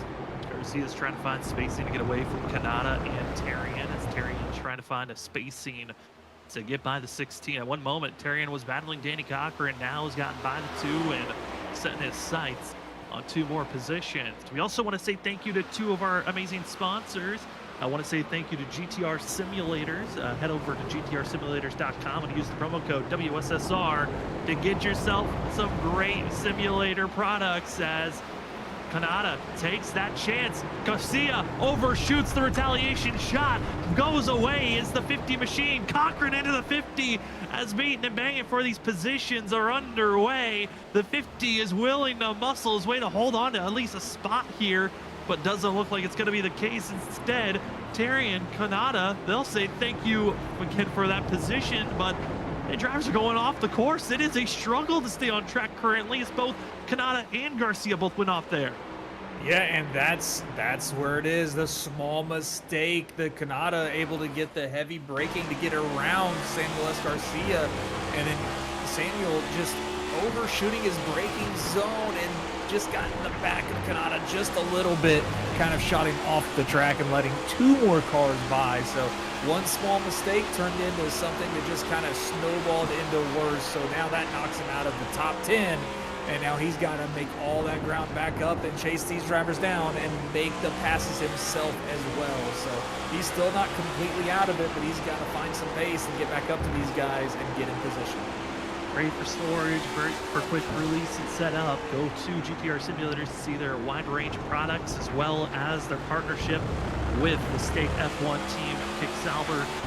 Head on over again to gtrsimulators.com and use the promo code WSSR for 10% off. Also, you can see the link in our chat. You can click on and check out GTR Simulators. We also want to say thank you to Trophy Smack, our trophy provider for the WSSR since season 4. Originally, it was rings, custom rings that you won the championship you grabbed. As Vincent Sora and Larry Yingling both got a ring for themselves. The last 3 seasons, it's been custom trophies, where Benjamin Nelson grabbed 2 and Zach Hall grabbed last season's Trophy Smack trophy.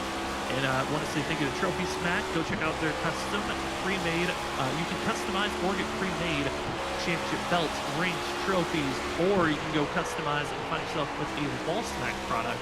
You can check out on TrophySmack.com, and remember to use the promo code WSSRSmack for 10% off at TrophySmack.com. Thank you again to those 2 amazing sponsors, as the battle for who will have 9th. Will it be the 9 machine? Could it be the 16 of Joshua Kanata, our 2 biggest movers of the race, now challenging for this 9th place position?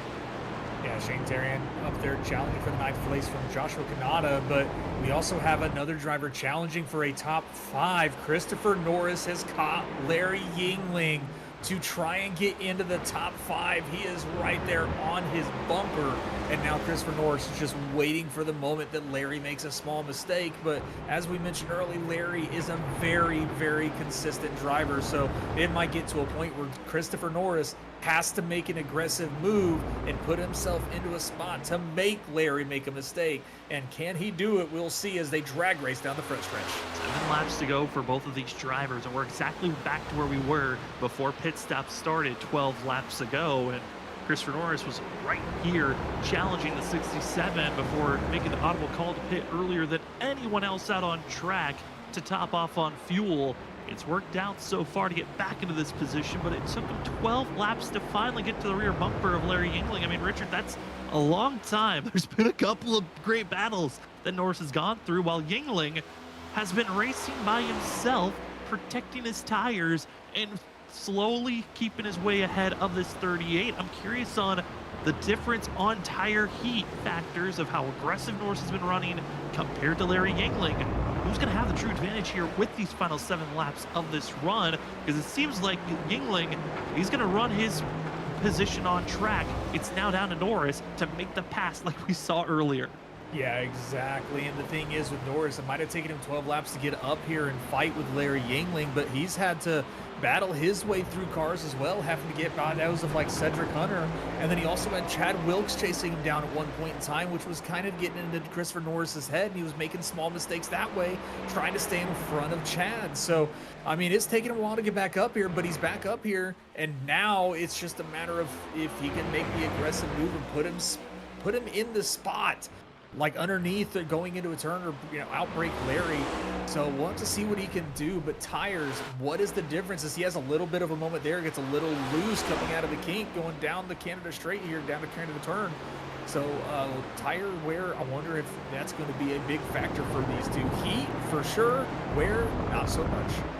Also want to give a shout out to Tyler Wren, who also is Tyler Dangler in chat, talking about his teammates battling when we were watching Kanata, Shane Terrian, and Garcia racing one another as they were having a great duel. Shane Terrian has taken over the pass over Joshua Kanata over that pass as Christopher Norris, Larry Yingling, they're going to get a little bit of draft assistance from the 15 of Ken Campbell that will stay to the right side, slow down, let him race it out. Huge draft assistance for Yingling, but it gives an even bigger boost to Christopher Norris, who is going to attempt the long way around on the outside. Or will it be a crossover move? And it's Larry Yingling stopping in the center of the corner and holds back that run that Norris was setting up for. And that's the thing when you're the leading driver. That's that defensive line I was talking about earlier. Christopher Norris had the crossover move set up, ready to go to get that run out of the turn. But Larry Yingling disrupted that by just going a little slower than normal in the middle of the turn. Disrupted Christopher's line. He wasn't able to get the run out of the turn, but he's about to try and outbreak him here. He takes the high line, gets side by side, but Larry's got the preferred line. Christopher Norris going to give him a little bit of a bump there, but still not able to get to his side. Larry stays in front. Christopher Norris still fighting to try to get to top 5. Defensive moves by the 67. He was slowed up and knew that Norris had to cut to the inside to continue that crossover move and just put about half a car length gap. So if Norris was going to make that pass, he would have to cut all the way down to the grass to have a chance. Not enough spacing. Instead, they set up once again to go around the carousel and see who can have the better run to set up for the kink. This is where Norris has been slightly faster on setting up for the kink, but again, each corner, Yingling's defensive positioning is holding back these massive runs that 38 sets up for. And you can tell where the big difference is off the exit. It's Larry Yingling just always in a better spot. Yeah, as long as Norris stays out of the grass, he can get really good runs. But he's been going a little wide sometimes, getting to the grass, getting a little loose. But Larry's still staying a little bit lower than Christopher, trying to defend his line and his position. Doing a really good job at showing the big difference in lines that you would normally take. That is not a line Larry's been taking normally throughout the race. That is a line to protect his position and defend against the moves Christopher Norris is trying to make. So that is a prime example of those defensive lines we were talking about earlier. Christopher Norris trying to get these big moves. Great finish. That is what this 38 needs to make a late playoff push. Christopher Norris enters into tonight 24th in points. He needs a massive, perfect race, you could say, for this week and the next 2 races to have a chance to make the playoffs. Here's some other drivers that are running for their own playoff hopes, as Danny Cochran, again, he's having a great season for himself. He's pretty stout inside of the points in 11th in points. Shane Terry in 9th place for the 9 machine is 12th in points, but it's Joshua Kanata who enters tonight 18th in points. He's within distance that if a good night here this evening could propel him close to that cutoff line, and he is trying to stay close to Terrian to get 9th place finish here this evening. But the more that this 16 and the 9 battle back and forth, it's been reeling back in the 2 of Danny Cochran. Danny Cochran definitely liking seeing this fight between the 9 and the 16, because that has let him reel them back in and give him a potential shot at getting back into the top 10. So Danny Cochran is wanting these two to fight each other, to fight it out, to race each other side by side, because that slows them down in the turns and giving Danny Cochran better runs and a better line through the turns, as he's going to pick the same line as Joshua Kanata there as they try to make a move. Danny Cochran to the outside, heavy braking, going to try to make a move to the outside of Joshua Kanata, going to stay side by side, takes it wide, and he's not going to be able to make it stick, gets into the grass a little bit and gets a little loose, and Joshua Kanata pulls right back ahead. Yeah, but for how long? Cochran fights right on back. Another heartbreaking zone that Cochran got the better exit and entry for. Now going to go on the outside 4, going through this kettle bottoms to set up into turn number 8. Excuse me, that's the hurry down that these drivers are dealing with. And this too, even with the slip up, kept it close to Kanata. I thought that exit at turn 5 was going to hurt the 2 a lot more. It didn't, as they continue to fight back and forth. Other battles that have finally concluded through Canada Corner. It looks like Christopher Norris finally able to find a way to get by the 67 of Larry Yingling for 5th place. So Norris able to continue to try to pull away. We'll see if Yingling has any tires to fight back. For this grouping of 3, it's still Terrian, it's still Kanata, but Cochran looks like he is in a mode that he wants all these positions ahead of him. Yeah, Cochran is definitely on a roar right now. He is right on the bumper of Joshua Kanata. He wants that 10th position, and he is doing a great job just kind of staying right there, giving a little bit of pressure to Kanata. Hopefully he makes a mistake because of that pressure, and he can pounce on it, or he might just make his own path himself, kind of like what we saw Norris doing as well. No, but this fight is nowhere close to over, as Cochran is right on the bumper of Kanata as they head up the hill on the front stretch. And within 2 tenths means you're going to have the draft help for a chance and an opportunity to go for a dive bomb move into turn number 1. It's onto the 2, though, if he feels comfortable going for that outbreaking moment. Looks like he'll stay behind on the rear end of the 16, but the pressure of Danny Cochran right there forces going to be Kanata to take a lot more of a shallower entry, grazing the grass with over the rumble strip. That's an aggressive corner for the 16, and he makes it work as he exits out of turn number 3. Yeah, that was a little bit of a moment there for those drivers, and the pressure is starting to show, but it's also starting to show up with Christopher Norris and Larry Yingling, as Larry has got back to the bumper of Christopher Norris as well, and Christopher Norris has been seeing the pressure. He's been getting a little loose also on some of these turns, and Larry right up on the bumper. We have got a lot of really good racing throughout this track, but these two back at him, battling each other's, bumper to nose. And Larry just trying to put the pressure onto Christopher Norris and let him make the mistake so he can make the move. But they scream down this straightaway, and let's see if he can do the braking into Canada Corner. This is where Christopher Norris got Larry last time. Larry fishtailing a little bit. They're side by side. They're going to hit doors a little bit, and they come out of the turn. Larry not able to get the power down as Christopher Norris stays in front, but they're still side by side. Larry trying to look outside, and no, Christopher will clear him and make the pass. As they make Thunder Valley look like a blast to watch out for side by side. And the driver that loves that action is gotta be everyone else who's watching this. This has been a fantastic battle going back and forth, but Yingling proving how clean you can make these battles be, but you might have to rustle some feathers if you want to find a way to get by this 38 machine. As Norris keeps it clear. Trouble, though, at Canada Corner for that battling for 10th place. Joshua Kanata has gone off into the gravel and giving the position to Danny Cochran. He now slots his way up into 10th. And Shane Terrian look out. The 2 is running, going to try to run him down with 3 laps to go.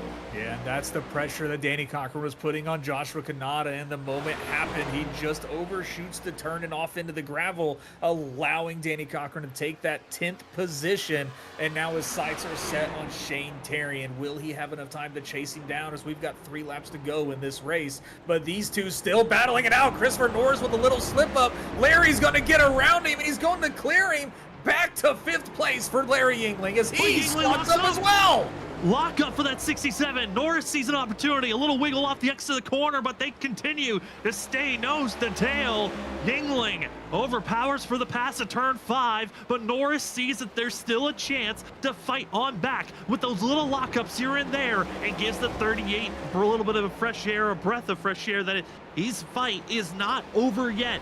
They're going through the carousel, setting up for the danger zone. The kink is where both drivers have set up for the most disastrous chances, as they've been flirting with disaster, hitting the grass every time they exit this corner. Through the kink for the 3rd to last time. They both, probably with the safest approach I've seen in the last 5 laps, they both know what is on the line with this battle going back and forth. That was probably the safest they've ever taken that turn. They didn't go wide. They kept it straight, but this battle is far from over as Christopher all over the bumper of Larry. Gives him a little push there, but Larry keeps it straight as they pull through these turns. Larry trying to gain a little bit of ground to get a little bit of air from Norris, but these two, the gloves are off and 2 laps to go as they come down the front straightaway.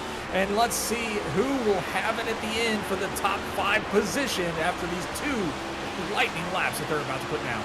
And for Christopher Norris, I mean, he was seeing a lot more opportunities when he was first attempting to get by Larry Yingling. Yingling was giving maybe a half a car length each time that they would exit a corner, and kind of telling Norris, giving him a chance, hey, you can maybe go for a pass. That go around, Yingling protected every part of the track. He is not showing a sign for Norris to get by. Norris might have to go through the grass if he wants a chance to get by this 67 machine again. But right now, Christopher Norris, we're looking back from Larry Yingling. This battle for 5th has been the best battle for the past 5 laps, and it continues on. Norris with a big send into turn number 5, went into the gravel for a quick second, through the outside, locks it up, but goes too far. Yingling pulls away, and Norris, with his one chance, threw away an opportunity to maybe set up for next lap. Instead, he's got a long way to go to catch back up to Yingling. And there it is, a small mistake turned into huge ground between them. He does not have much time left. He has got to run a lot faster laps now to gain that 1.5-second gap to Larry. It might be an impossible feat, but he had put on one heck of a fight with him and Larry. It was fantastic to watch, but we're right along with Gavin Rogers, the leader from the start to this point. 5 seconds ahead of Nick Crawford. Gavin, again, showing why he is the master class of road course racing here in the Cup cars as he heads down front stretch and takes the white flag. 15 more car corners, 4 miles to go until the winner is crowned here at Road America. Your freaky fast white flag is in the air, Gavin Rogers. I mean, there's a reason why all 3 of us, from myself to Richard to our producer Robert Moyer Jr. in the pickums, we picked this driver to be the one to watch out for. What's crazy enough, Gavin Rogers, talked to him last night, asked him what his confidence level was. He said, I haven't even touched the track yet. He only started practicing for this race today. And with all the practice, might have been minimal, he is dusting the field and making them look silly. At one moment, Nick Crawford was within a half a second, but went off track. And at that moment, it was all Gavin Rogers and Richard. I mean, with a half a track left to go, Rogers is proving once again he is the road course specialist in the WSSR. And basically with his stamp in the playoffs also, there's no way really for him to lose his berth. It is also a phenomenal start to the playoffs as we go to Watkins Glen. So that's almost an instant stamp for him as well, as he is just dominating this field from road course to road course, from Le Mans to Red Bull Ring, here to Road America. Gavin Rogers does not falter, and he is leading this field to the checkered flag. Gavin Rogers has been one of those drivers that you always show up and you know he's going to be a threat to watch out for as he goes through the kink. Just a few more corners to go for the 75. And if you look at Rogers' career in the WSSR, with today's pole, he now moves up in the record books as the second most poles grabbed in this series all time in 10 seasons, which is crazy to think.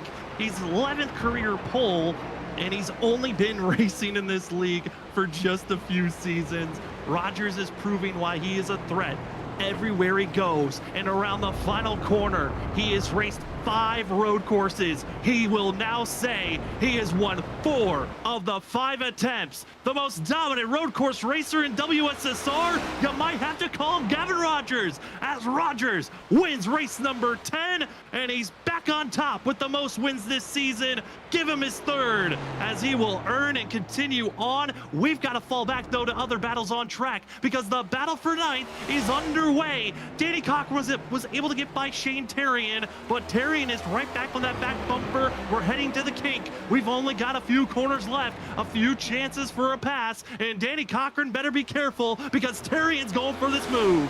Shane Terrian had a huge run through the kink, but was unable to get clear of Danny Cochran, was just at his rear quarter panel there and could not take that run, but they're coming into Canada corner. A little lockup from Danny Cochran. Shane Terrian's looking underneath, trying to pounce on that mistake, but not happening. They're still in line as they get ready around these last couple of turns. Shane Terrian sideways, Danny Cochran off the track, Shane Terrian to the outside. He's going to get around him, but they're going to be side by side going into this last turn. Danny Cochran, they're side by side, door to door. It is a drag race on the front stretch going up the hill. They are side by side, Shane Terrian, Danny Cochran banging and beating off each other's door, but it looks like Danny Cochran will have the lead, and he takes 9th from Shane Terrian. Oh, by 1,000ths of a second. You cannot get any closer. Terrian, Cochran, they were locked door to door up the hill. And 9th goes to the 2 with 3 laps to go. Was able to get by the 16 of Canada. Then was able to get by the 9 of Terrian. And what a charge by Danny Cochran there late. But again, we move all eyes up front. It is the 75, Gavin Rogers, back into victory lane for the 3rd time this season, his 3rd pole of the season, and it continues to be on top. I mean, Richard, we knew that he was going to be the favorite to watch out for here tonight, but he proves it once again. Road courses is where this 75 thrives. You might as well call Gavin Rogers the Shane Van Gisbergen of the WSSR, as he's pulling a little SVG signature move. Something Gavin does also in every victory he does is drift around any turn he can at all the tracks, and he is doing a fantastic job. He is the king of road course racing here, and he is just a class above the rest. A huge victory for Gavin as he takes the win here at Road America.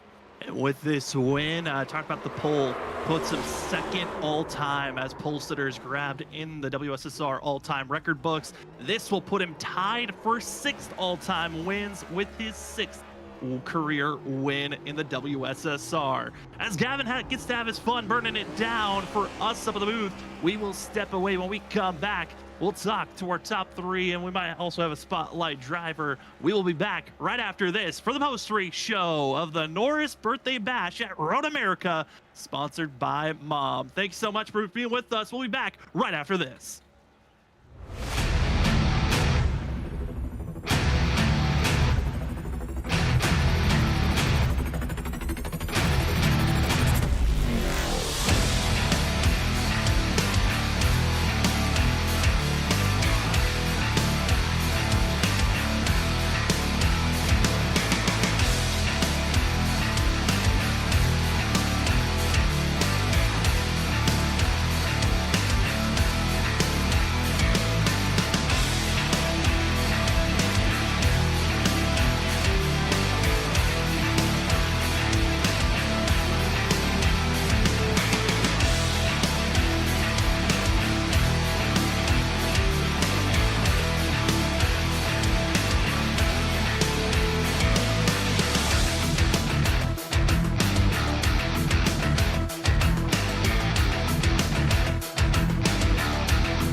Welcome back, ladies and gentlemen, to Freaky Fast Broadcasting for the WSSR Cup Series. Race 10 is in the books for the Norris Birthday Bash at Road America, sponsored by Mom. We head to Victory Lane to talk to the driver that I think everyone kind of had a feeling he was going to be the one to watch out for. We all three picked him as our spotlight driver because we knew he was going to be the favorite to watch out for after practice, after qualifying, and proved it during the race. Gavin Rogers is your winner here tonight. Gavin, congratulations on this win. We were looking at the stats. It's crazy to say. You're now leading in the polls. You're leading in the wins this season. And now you've moved up all-time leaders list. You're up tied to 6th in all-time wins with your 6th career win here tonight, as well as you moved up to 2nd all-time with this poll that you grabbed here this evening. Congratulations on all the accolades. How are you feeling, though, after your performance here this evening? Oh, I'm feeling great, emotionally, but physically, I'm torn up. I think I got a little bit of food poisoning from something, or I got sick from something. I'm totally out of it. I almost threw up at the very start of the race, but I got through it. I had my buddy Nick with me, who was in my ear, but apparently he was getting a little bit sick too. I guess he threw up a couple times, so we were fighting through it together. But no, it's great to get all those accomplishments, and it really means a lot. Kind of honored to be up there with those guys already. It's such a tough league to be competitive in, and to be able to compete with these guys for wins week in week out is awesome. And just looking forward to how these playoffs are gonna play out. I really feel like I got a good shot with these tracks that they have coming up. Yeah, Gavin, a phenomenal dominating win for you tonight again, yet at another road course. I mean, your eyes are pretty much set on the playoffs at this point. You still have, Milwaukee Mile and Daytona coming up. But with the playoffs starting off at Watkins Glen, how do you feel about that for the opening race going into the playoffs? I feel great about it. I know I've made a few mistakes there in my first couple league races. Even as the fastest car, it's really easy to make mistakes there. At least me personally. But I've got this road course stuff pretty well locked in lately. So hopefully it carries into Watkins Glen, and I can pull off another win and focus on the next couple rounds. But no, I'm looking forward to it. Well, Gavin, because you're not feeling well, we'll make this interview a little bit shorter. Congratulations on this win. And before we let you officially go, the floor's now yours for any other shout outs. Yeah, I just want to thank my Lord and Savior Jesus Christ. He got me through this one for sure. But shout out to my family, all the sponsors on the car. I got a great new paint scheme that I kind of came up with last minute. Really happy with how it came out. Shout out to you guys for doing a great broadcast, the admins. Um, Extra shout out to the admins for kind of going over an incident that I had last week that was I had a penalty for, and I gave it a little protest, and they overruled it, and I got the penalty taken away. It was just given a warning, so I really appreciate them looking over it. And yeah, that's everybody.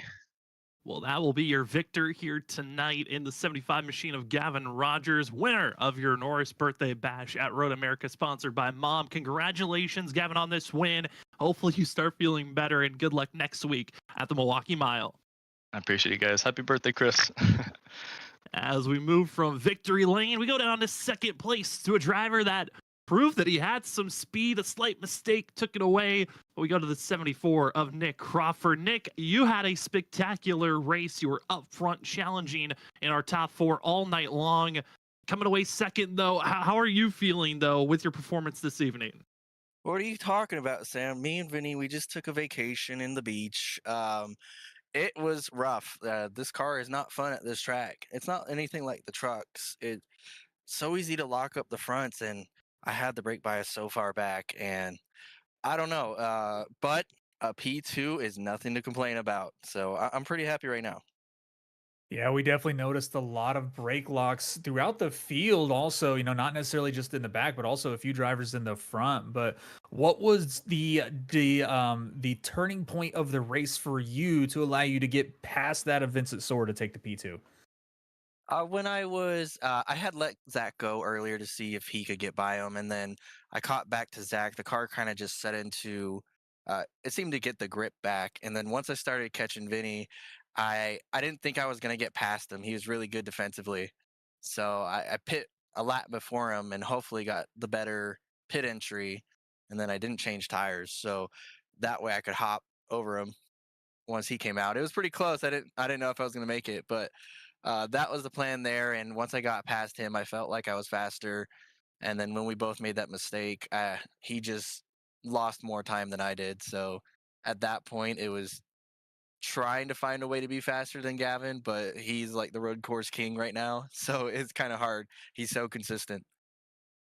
I mean, Nick, it's been awesome to see you getting faster and faster on your end as well. Another great run here this season that's going to set you up even better with the playoffs just right around the corner. But we've got 2 races before the playoffs, the Milwaukee Mile and the 2008 Daytona. What are you hoping to grab from these next 2 races, or is it just survive and prepare for the playoffs? Right now, my head is telling me to survive. Those are some very old, very bumpy tracks, and I don't know if I've ever raced this car on either of those. I've been to the tracks, but yeah, it's been a while. So right now, survive, but we'll see when we get there. It might be fun. You know, they did have a lot of fun in the Cup Series in real life, so maybe it'll be the same. We're hoping for that as well. Well, Nick, before we officially let you go, though, the floor is now yours for any other shout outs. Of course, I have to shout out my beautiful wife. She's amazing, awesome, everything you can think of. She's the best. And then next up, happy birthday, Christopher Norris. Today is his birthday, so happy birthday to him. Thanks to his mom for sponsoring the race. Shout out to my teammates. They're always fun to race with. We had some good times here trying to keep up with Gavin. And then shout out to you guys for putting on a great broadcast. Well, thank you for giving us such a great show to call. That'll be the 74, Nick Crawford, coming away second here tonight. Congratulations, Nick, and good luck next week at the Milwaukee Mile. Thanks, guys. As that is second place finisher of Nick Crawford, we head down to third, where we see the one machine of Zach Hall and get his thoughts on tonight's race. Zach, certainly an interesting one. You qualified third. You were up front with the top 4 for most of the evening. How are you feeling with a third place finish after your performance here tonight? Well, I tell you what, Sam, this was much needed, man. It has been a rough season for me. I think I got second at Pocono, and since then it's just been. I think 10th was like my best finish since then. So it's been a rough few races for sure. So I'm just glad to be back up here on the box and able to actually talk to you guys. But yeah, I mean, I had nothing for Gavin tonight. I mean, y'all can see that. I mean, I think in the next gen, the only person who could have possibly had something wasn't here was Skyoli, and I don't even know if he would have had nothing. That kid is unreal in the next gen, and just gotta give him full credit for being that good. And then luckily was able to pull off third. I was kind of surprised that taking tires. I did that in the pit stop, and that worked out for me actually pretty well. It kind of helped me because I was struggling big time at the end of that first run. Yeah, when it came to the pit stops, it was definitely interesting seeing the different strategies that drivers were taking. But what ultimately made you decide to take 4 tires, or the amount of tires you took, versus not taking and just doing fuel only? I think I probably went through my head probably about 30 times in the 5 laps before I pitted of, I'm going to take tires. I'm not going to take tires. I'm going to take tires because normally in the next gen you don't want to. Lately it's been kind of the thing. But I just felt like my left front and my left front just was gone. Like I had nothing in the kink, in the carousel area of the track. Like just I felt like I had no turn there. So I knew that I'd probably overheated that tire, and I didn't know if it was too far gone. And I was like, we're almost putting a full tank of fuel in here. How long it takes to put 20 gallons almost in this car. I was like, you know what? Let's just slap 4 tires on it and see what happens. Cause I was kind of in no man's land. I was like 5 seconds behind those guys and I was losing to them. So I was like, there's nothing to lose. Got like 12 seconds to the guys behind me. And fortunately, it seems like it worked out. Vinny kind of struggled, I think, once he got back out there. And it just showed you again, it was like a battle of the tire temperatures. And luckily was able to get around him with a few mistakes, had a few mistakes of my own. I probably took myself out of any chance to get Nick there with 4 or 5 mistakes on that last run. But definitely, I think a good decision to take those tires. I'll go back on that and definitely be glad I did that, I think. I mean, it was a blast to watch the different strategies coming around, because there were a few drivers that took 4 tires, those that took 2, and then those that took none. But Zach, we're heading to another unknown as the next 2 tracks, the Milwaukee Mile and the 2008 Daytona. What's your confidence on trying to build on today's finish heading closer to the playoffs? It's huge. I need to continue this for sure if I want to have a chance to go back to back. I mean, I've looked like not myself this season. I would say that for sure. It's just been a little bit of a confidence hit, even. So I think the confidence of running good here tonight. I was running decent at Darlington last week. I would have wanted to run better after speeding on pit road, but it's definitely been one of those situations where uh, I think confidence is going to be huge. So I need to go to Milwaukee, try to have the best race possible, and then Daytona is going to be tough because it's the old Daytona. It's going to be bumpy. It's going to be wild, but I still think confidence out there of running good and getting some good finishes, maybe even trying to get a stage victory these next two races to try to build up some playoff points, because really other than Pocono, I haven't done anything to build playoff points for this season. So I really need to try to help myself there. And then from we get into the playoffs, I got to really bunker down and start preparing again, because I think that's really been my big thing is this season. I just haven't put the preparation in, and I think it's really starting to show. Well, Zach, we're excited to see how the rest of the season will progress with these final two races of the regular season. But before we let you go, the floor is now yours for any other shout outs. Well, first off, shout out to TrophySmack.com. Finally able to get them back on the podium here at the car. It's been tough with the colors on their car this season. So glad to do that. So make sure you go to TrophySmack.com. Check out their wall smacks. They're amazing, high quality, high stainless steel metal prints that you can put on your wall, and use code WSSR Smack for 10% off there. So make sure you go check them out. Also, shout out to GTR Simulator. Awesome products they have there. They've been a really good partner we've had this season. Come on. Shout out to you guys up in the booth for everything y'all do week in and week out. I'm going to have to go back and watch that start. It was kind of fun battling with those guys right at the beginning. So, and I'm sure we had some good finishes throughout the field. Shout out to the league. And last but not least, shout out to my teammates and my girlfriend, Caitlin, out there. So thank you, everybody, for tuning in, and we'll try to go get them next week.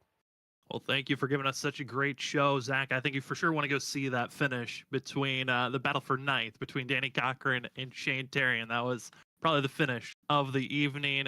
But congratulations on a top 3 finish. Enjoy it, and good luck next week at the Milwaukee Mile. Thank you, guys, and also happy birthday to Norris, and thank you, Norris's mom. As that will be our third place finisher of Zach Hull in the one machine. We now head to the birthday boy himself and get to see how he's feeling after an up and down evening for himself, but comes away with a top 10 finish. We've got the 38 of Christopher Norris with us. First and foremost, Chris, happy birthday. Congratulations on 6th place. How are you feeling after your performance here this evening? Thank you. I don't know. It wasn't too bad. I mean, it's better than I thought it was. Honestly, I didn't even think I was gonna make this race. Work was very busy, and Wednesdays are unfortunately my busiest days throughout every day of the week, where I have class in the morning and I have work right after, up until like 8:30 or so. So I wasn't quite really expecting, and with today being my birthday, and with me being 18, that means child labor laws aren't in effect. And well, that means I'm not limited with how much I can work. I can only work as much as I want. So I accidentally cut it a little bit too close today. So hey, at least we made it, and I got to run decent. I mean, my qualifying was better than I thought it was. I mean, I thought I was gonna qualify like 15th, but I was hoping for top 5, top 10. But I didn't know these guys were so quick.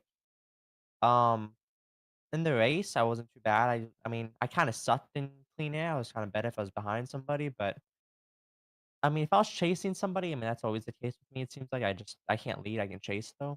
It wasn't too bad. Um, yeah. All right. Well, Christopher Norris, happy birthday again. Welcome to the ripe legal age of 18. I hope that's exciting. And you put on a pretty good show also for your birthday there, and you had a fantastic battle with Larry Yingling near the end. Just what happened there with the, I think what was turn 7 or something like that, when you finally just kind of lost the distance there from Larry? Yeah, I think it was mainly more with my like shifting and braking. It's more of, like the clean air. It's just like there's I mean, I wouldn't expect it really. I didn't really think about this in the past.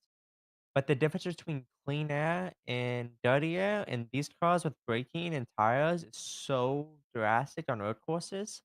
that it may take a lap or two to adjust. But yeah, speaking of my battles, I had some pretty interesting battles throughout the race. We kind of messed around and found out on lap 7, but hey, blocked me to the wall. I send you into another wall. Hey, I made the corner. He didn't though. Oh well. But hey, Larry was kind of fun to race. It reminded me of Zach whenever we were racing at Spa. Um, Back when I won that race, I always seemed Zach as like an unpressurable guy where you can't make him make a mistake. And Larry's just kind of that same way. I didn't think that he would, he locked up maybe twice, I think, and I didn't really expect him to make those mistakes. But luckily, I couldn't make any mind games because I wasn't in the same voice chat. So kind of just had to rely on my car and how I played mind games with my car, and was able to do it a little bit. But like you said, just wasn't really able to get much out front to continue with that top 5. But hey, I'll take a P6. It's probably my best finish by like 5 times this season. I mean, Norris, we sat 2 more races left in the regular season, the Milwaukee Mile and the 2008 Daytona. What is the confidence, or do you feel like we'll see what happens when we show up to those races for these final 2 of the regular season? So I did the math probably about 10 minutes ago after the race ended, and I saw it's like 23 points off the playoffs right now.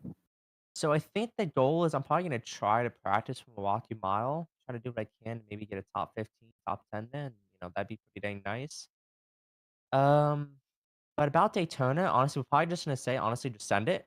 Do what we can to get ourselves in the lead, stay in the lead, and win the race. And well, if we don't win the race, hopefully we do get enough points to make ourselves into the next round of the playoffs. But I don't really know what to do with those 2 types of tracks where, like, aside from sending it and just practicing. Um, if we were talking about, like, cookie cutter tracks, like, Kansas, Charlotte, Las Vegas, etc., then we'd be talking. I mean, shoot, take me to Martinsville. We'll cook at that track, but there's no cooking in Milwaukee Wild. Well, Norris, it still was a great performance here tonight, taking away 6th place. We hope for those good finishes to pop up in these next 2 runs and maybe put you in the playoffs. Congratulations on that. And before we let you go, the floor is now yours for any other shout outs. Thank you. My mom for sponsoring this race. She's always been amazing. She is amazing. So it's always great to have her be interested in my league racing and stuff like that. And same to my father. He always watches the races with my mom. Um, and then my virtual parents, Nicholas. It's always great to have him on the team, and my other teammates, Zach and Cedric. They're always fun and always have a good mood every time. Even though, like, honestly, work today wasn't the greatest. Maybe next year I'll probably take off my birthday, but we'll see what happens next year. But they made the race so much better, and that helped a lot. And of course, you guys are putting on a show.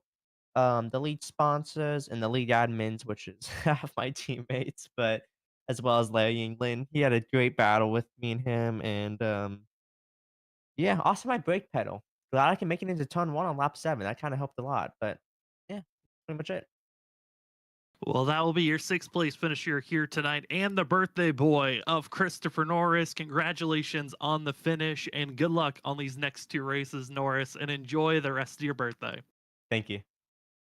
As that will finish up our interviews here tonight. Got to talk for top 3 and the birthday boy, Christopher Norris, as today's race was sponsored by Norris's mom for the Norris Birthday Bash at Road America, sponsored by Mom. And showing the dominance once again at the road course, it's the 75 of Gavin Rogers, but here's the unofficial rest of the leaderboard. You got Gavin Rogers, Nick Crawford, Zach Collier top 3, Vincent Sora falls down to 4th, with Larry Yingling able to get 5th. Moving up 5 positions from where he qualified, Christopher Norris moves up to 6th place with Cedric Hunter 7th. 8th is Ryan Kelly, and then the battle to the line. It was the best one for 9th place. We find Danny Cochran and Shane Tarian. Tarian, our biggest mover of the day, up 11 spots. Almost made it 12 with that attempt over Danny Cochran. But Richard, you look at the rest of the field, there's some drivers with higher moments than others, but man, was that battle to the end something fun to watch.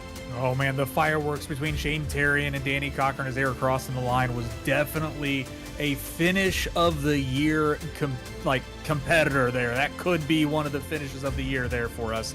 But that was a great one to watch, and a driver that definitely showed he had pace and just had a little bitty mix up with another driver, Chad Wilkes. Unfortunate to see him fall that far back. But he definitely had pace to be running up there in the top 5 and could have made an even more exciting finish. But this was overall a very exciting race throughout the entire field. It wasn't really focused in one area. So super excited to see this track raced more often in elsewhere, or even if they come back here, that would be fantastic. This was a great race to watch. It certainly was. As for other great races to watch, I know for us up at the booth, this is our one and only race of the week. As for 2025, we have shrunk down to just 2 races a week. Once we get to 2 races a week, ISRC Truck Series doesn't start up until the end of February, but this is our last race of January. We will be back next week for the Milwaukee Mile for the WSSR Cup Series to see as our penultimate race of this regular season shows up. Who can make the final climb to set up for Daytona, where it could be a fight to win and you're in to the playoffs, or who could have the most points. It's going to be a fun one to watch. I want to say thank you to all those that joined in the chat this evening and watched throughout tonight. For myself, Sam Dyer, for Richard Wolsifer, for Robert Moyer Jr., and everyone else a part of Freaky Fast Broadcasting, thank you for joining with us on your Wednesday night. Race 10 for Season 10, the Christopher Norris Birthday Bash at Road America, sponsored by Mom, is in the books, and it goes to the 75 of Gavin Rogers. Congratulations, that 75 team, and thank you to everyone that joined with us again. If this is your first time watching a Freaky Fast broadcast, we would love it if you would subscribe and hit that bell notification button to be notified when our next stream is up, as well when we have our next video go up. If you haven't checked it out already, we had our best finishes of 2024 video pop up. 25 of the best finishes of last year. You don't want to miss it. There are some incredible finishes, incredible runs that you should check out. If you're enjoying the way that we are doing our broadcast, remember to hit that like button, as we would love to see your interactions there. But for us here this evening, thank you so much for joining with us. Cannot wait for next week as we head to the Milwaukee Mile to see who sets up for the playoff push. Can't wait for it. That will be our next Freaky Fast broadcast.